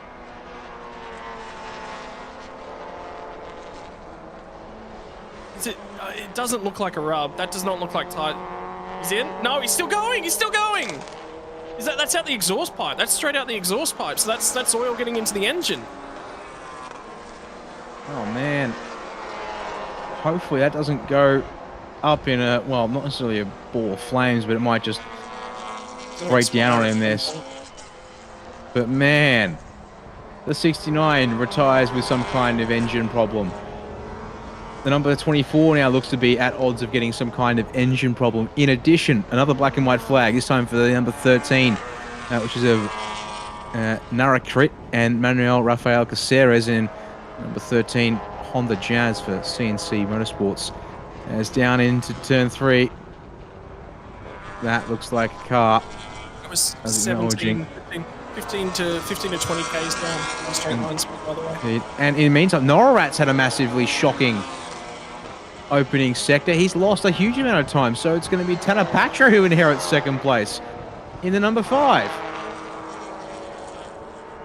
Well, the car's recovered. The amount of smoke coming out of the exhaust pipes of the 24 machine has stopped, but down to the inside, Tanner Patra, and straight on by.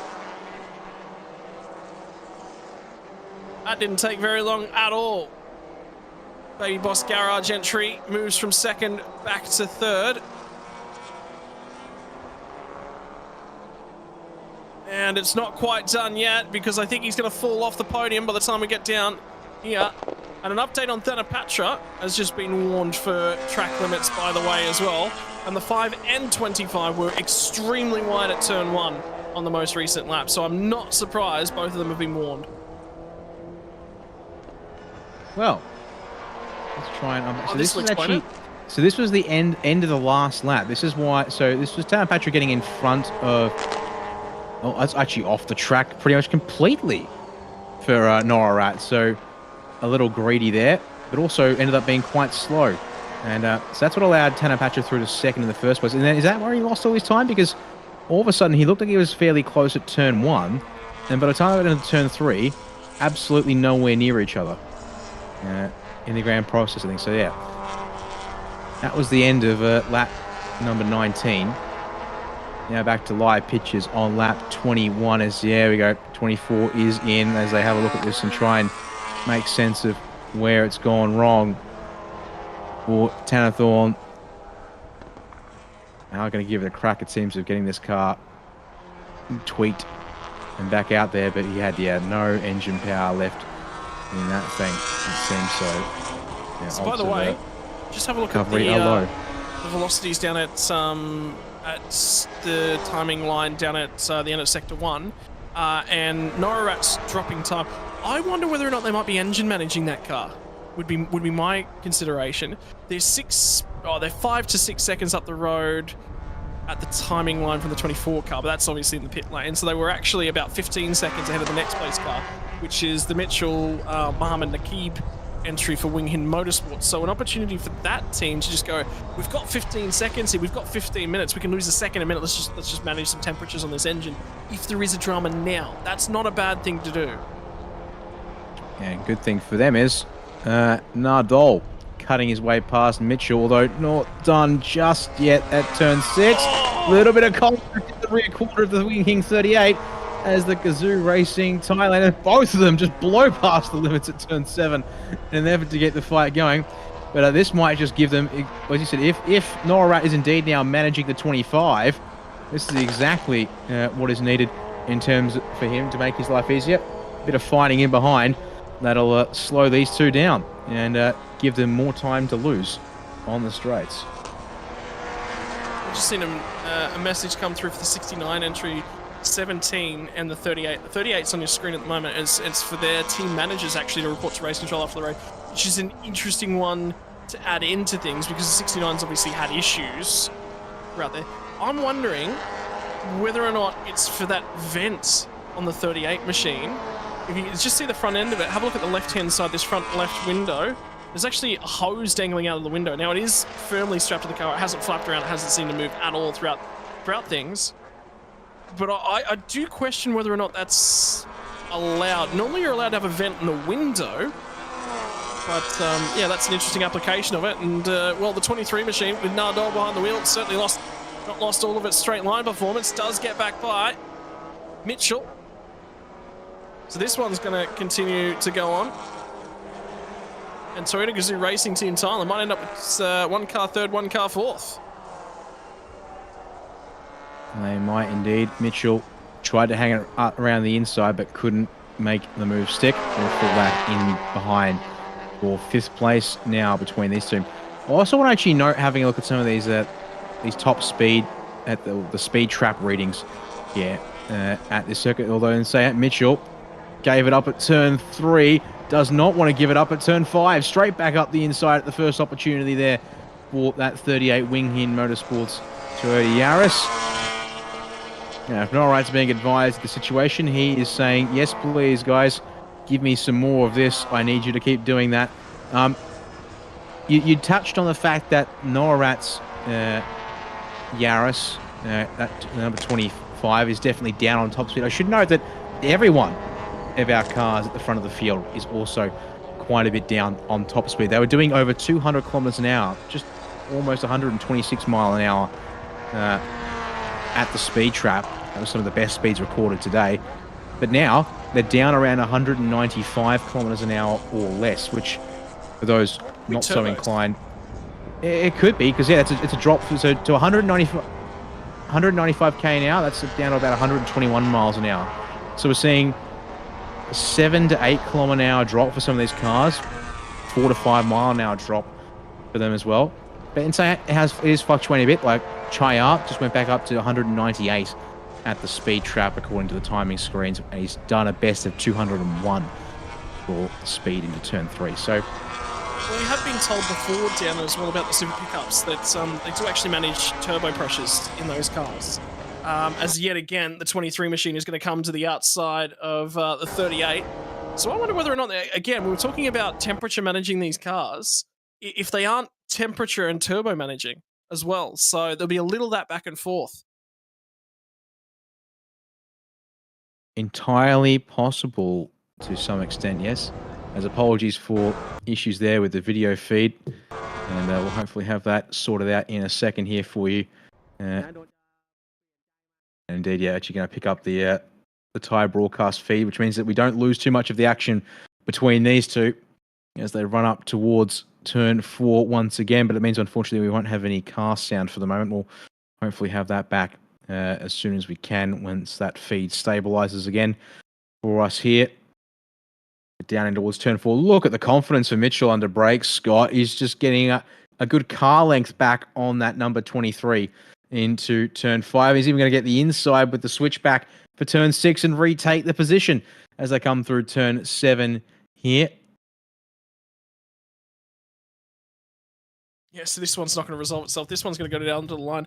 Oh, and by the way, we've got 9.5 minutes worth of racing left to go. 23 laps already on the board for the front half of the field too. So these guys, when they come up past the start-finish line, will chalk up 23 laps completed. You can just see how much that Toyota Altis is drifting wide off the corners, trying to carry speed. Not that there was a whole bunch of front downforce generated by those splitters, but I could get the feeling that the driver would be feeling that wobbling of that front right corner of that car. And the 24 car has also just been asked to go see the stewards. So that could be oil related, actually, as well. The 38 car, I think is definitely for the vent. But if you have a look at all the other cars, they've all had oil coming out of the rear end of those cars have been requested to go see the stewards. So I'm wondering whether or not it's the stewards saying, hey, next time get off the track a little bit quicker and potentially prevent that fluid from getting down as well. Could be, we're speculating. All we're doing is speculating. We'll never find out what that's about. But interesting to note. Could be pit lane breaches too, with the amount of people in the lane.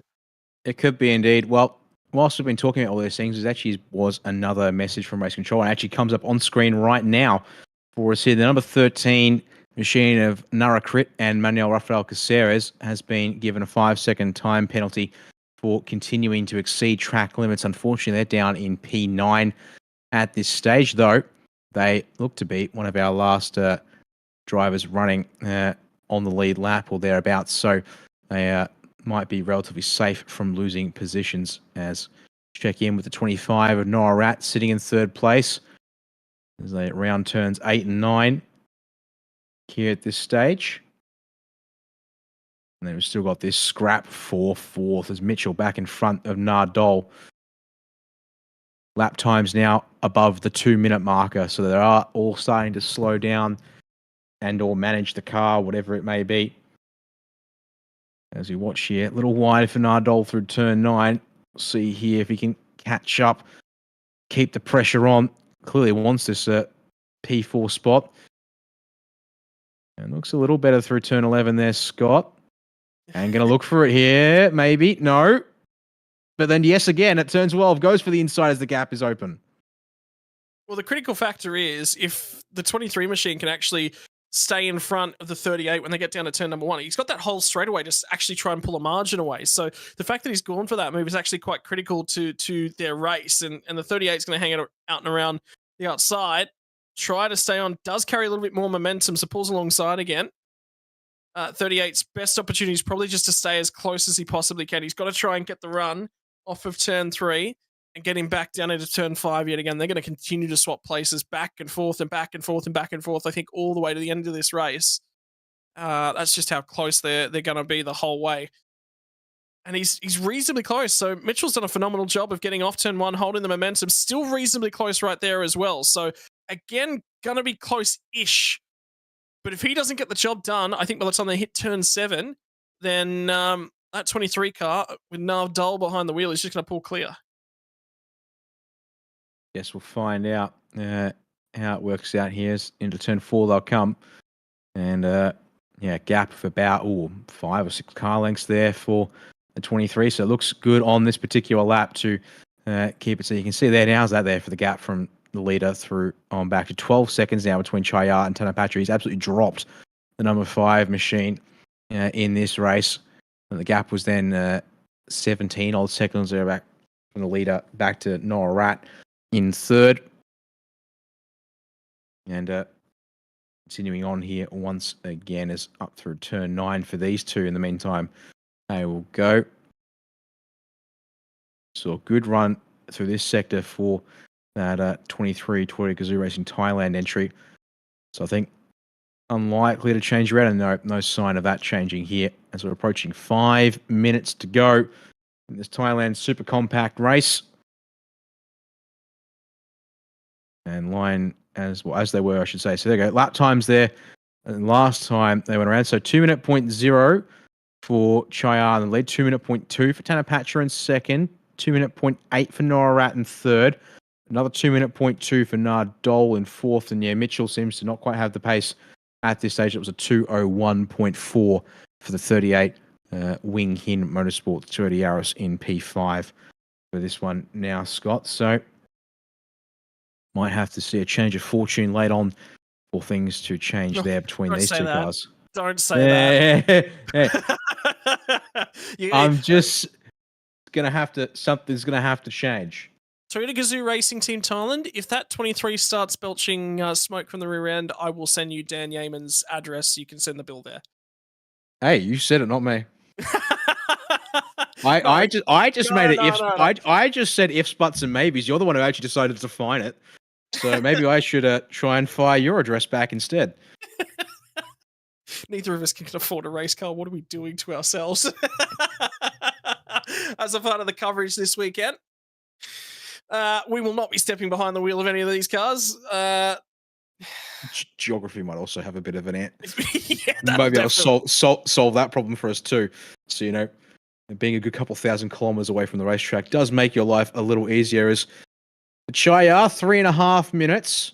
So it'll be this lap. There'll be 3 laps to go here at this stage because they will get this lap done, then another lap done, and then time will run out and they'll get one more lap. So that's how we're looking. Now that was a little close. So in fact, look at that there from Chayar, 2:01.1 versus a 2:03. Okay, gap is still plenty big enough for Tanapatra, and Norat also keeping up with P2 pace, but did lose a bit of time there on that one. I mean, saying that, he's got a gap of 11.5 seconds. He can probably afford to just bring it home at this stage. However, he sees fit as another black and white flag, this time for the number 15 of Sitavi, who's been able to get that Idemitsu Racing Team Thailand Honda City out there, and I believe is now the last running car, yes, in P10. We've unfortunately had quite the attrition in this race In fact, we've had nearly 50% attrition rate, if you can believe it, Scott. It's been rough out there.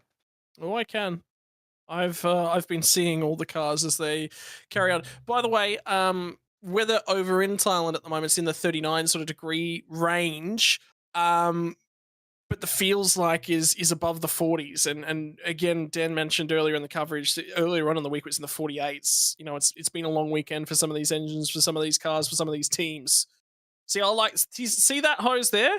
That's a lot more safe. I do wonder about the 38 car if that will be, you know, everything's sort of mounted internally. There's not really too much extending outside. It's just sort of little bits and pieces to try and feed air into those cars. It's extremely hot.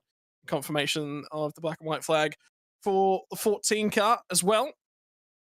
But in the meantime, it's going to be 2 more laps for the number 92.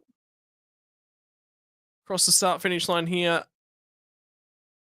And then there'll be 1 more after the lap he starts now.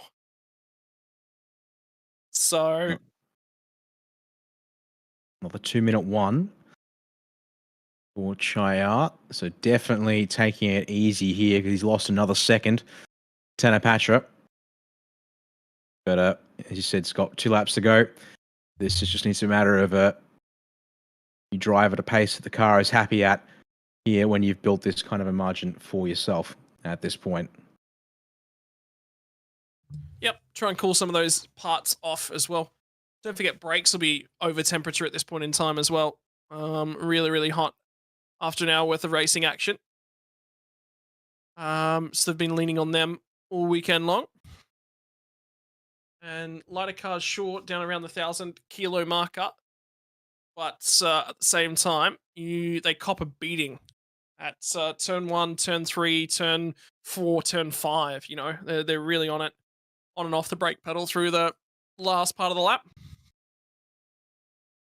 And enjoying this one. That's probably the way to cool a car, is just to have the windows down. Not quite perfectly aerodynamic, but the airflow into the car will at least be quite good. I wonder whether or not there's some vents in the rear end of that car to let the air not pocket in. That'll certainly help it out. But for Chayar, he'll have turn 7 here, 8, 9, 10, 11, and 12. So 5 more corners to go. Make that 4, make that 3. And 1 more lap before he will get to celebrate another race win. He's been strong in this series, won some races last year. He's going to start his 2024 campaign off on the right foot.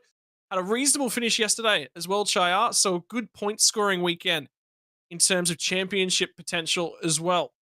So it'll be interesting to note as they come into the back half of the season later on in the year. Will this be important that he scored points today for Kajonsak? Think about that as well, with that car not scoring points across the weekend.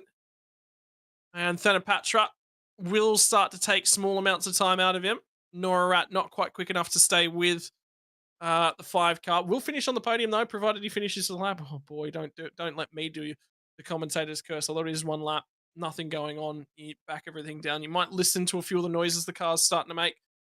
Lap times, by the way, between the 23 machine and the 38 still quite similar, and they're only about 2 seconds apart. So not resolved, and both of them have got to run a reasonable final lap here. Mistakes from the 23 car will allow that position to potentially swap on the final lap if they're not careful. Yep, and as we watch here for Chayar up towards turn 4, I should say. Yep, so ticking off the corners as we go. A half lap left in it, and in fact, had picked up the pace once again on that last lap to get back into the 2-minute range.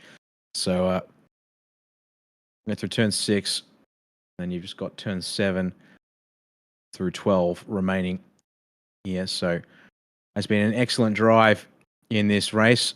Helped that a little bit by compensation times in the pit stops a little bit, but and unreliability for other drivers as well and teams. But as much as it's down to the driver, it's also as much as it's down to the team, I should say, to look after their car. Scott, it's also down to the driver to keep a good pair of hands behind the wheel. That means the car makes it home in one good piece. There's 1 turn left to go here for our Thailand Super Compact race. will be Chaya Mungnam.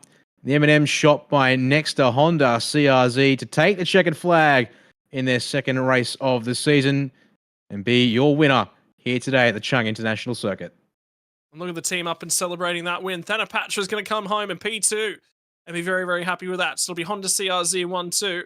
Then the two Toyota Gazoo Racing Team Thailand cars are going to come home for P3. The 25 machine, they'll celebrate that one and enjoy that. That is the Toyota Yaris that'll be home first. Then we look deeper in the field. We've got to keep our eyes in the background. Here comes the 23 car.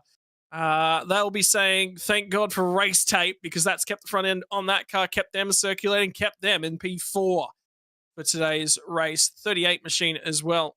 Mohammed Nakib comes across the line as well. So good result for, it's Mitchell behind the wheel of the Winghead Motorsports car. Good run for them.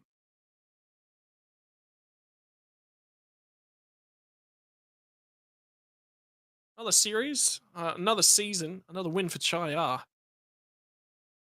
Wins another race.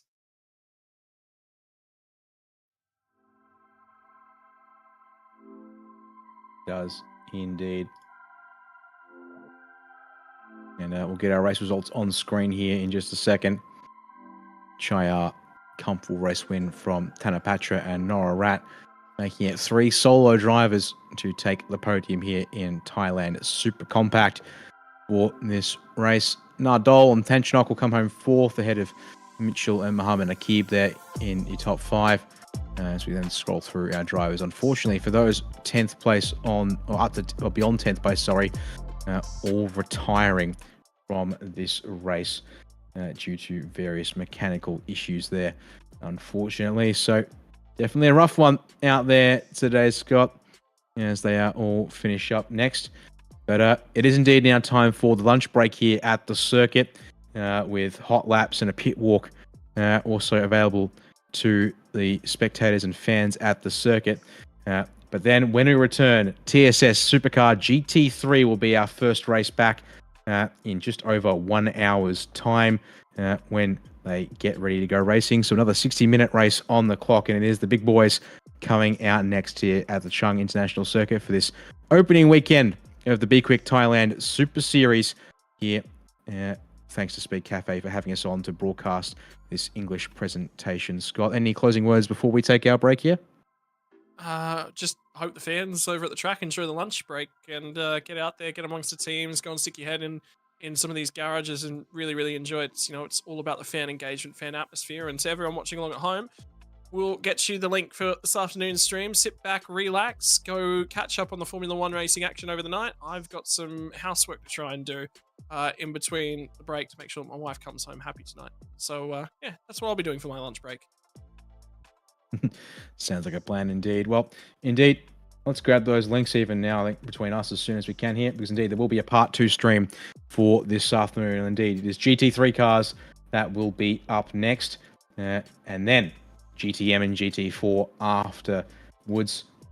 Close out the day with Thailand Super Pickup Division 1 and Division 2. So thanks for watching with us here this morning, guys. And there we go. The stream link is in the chat.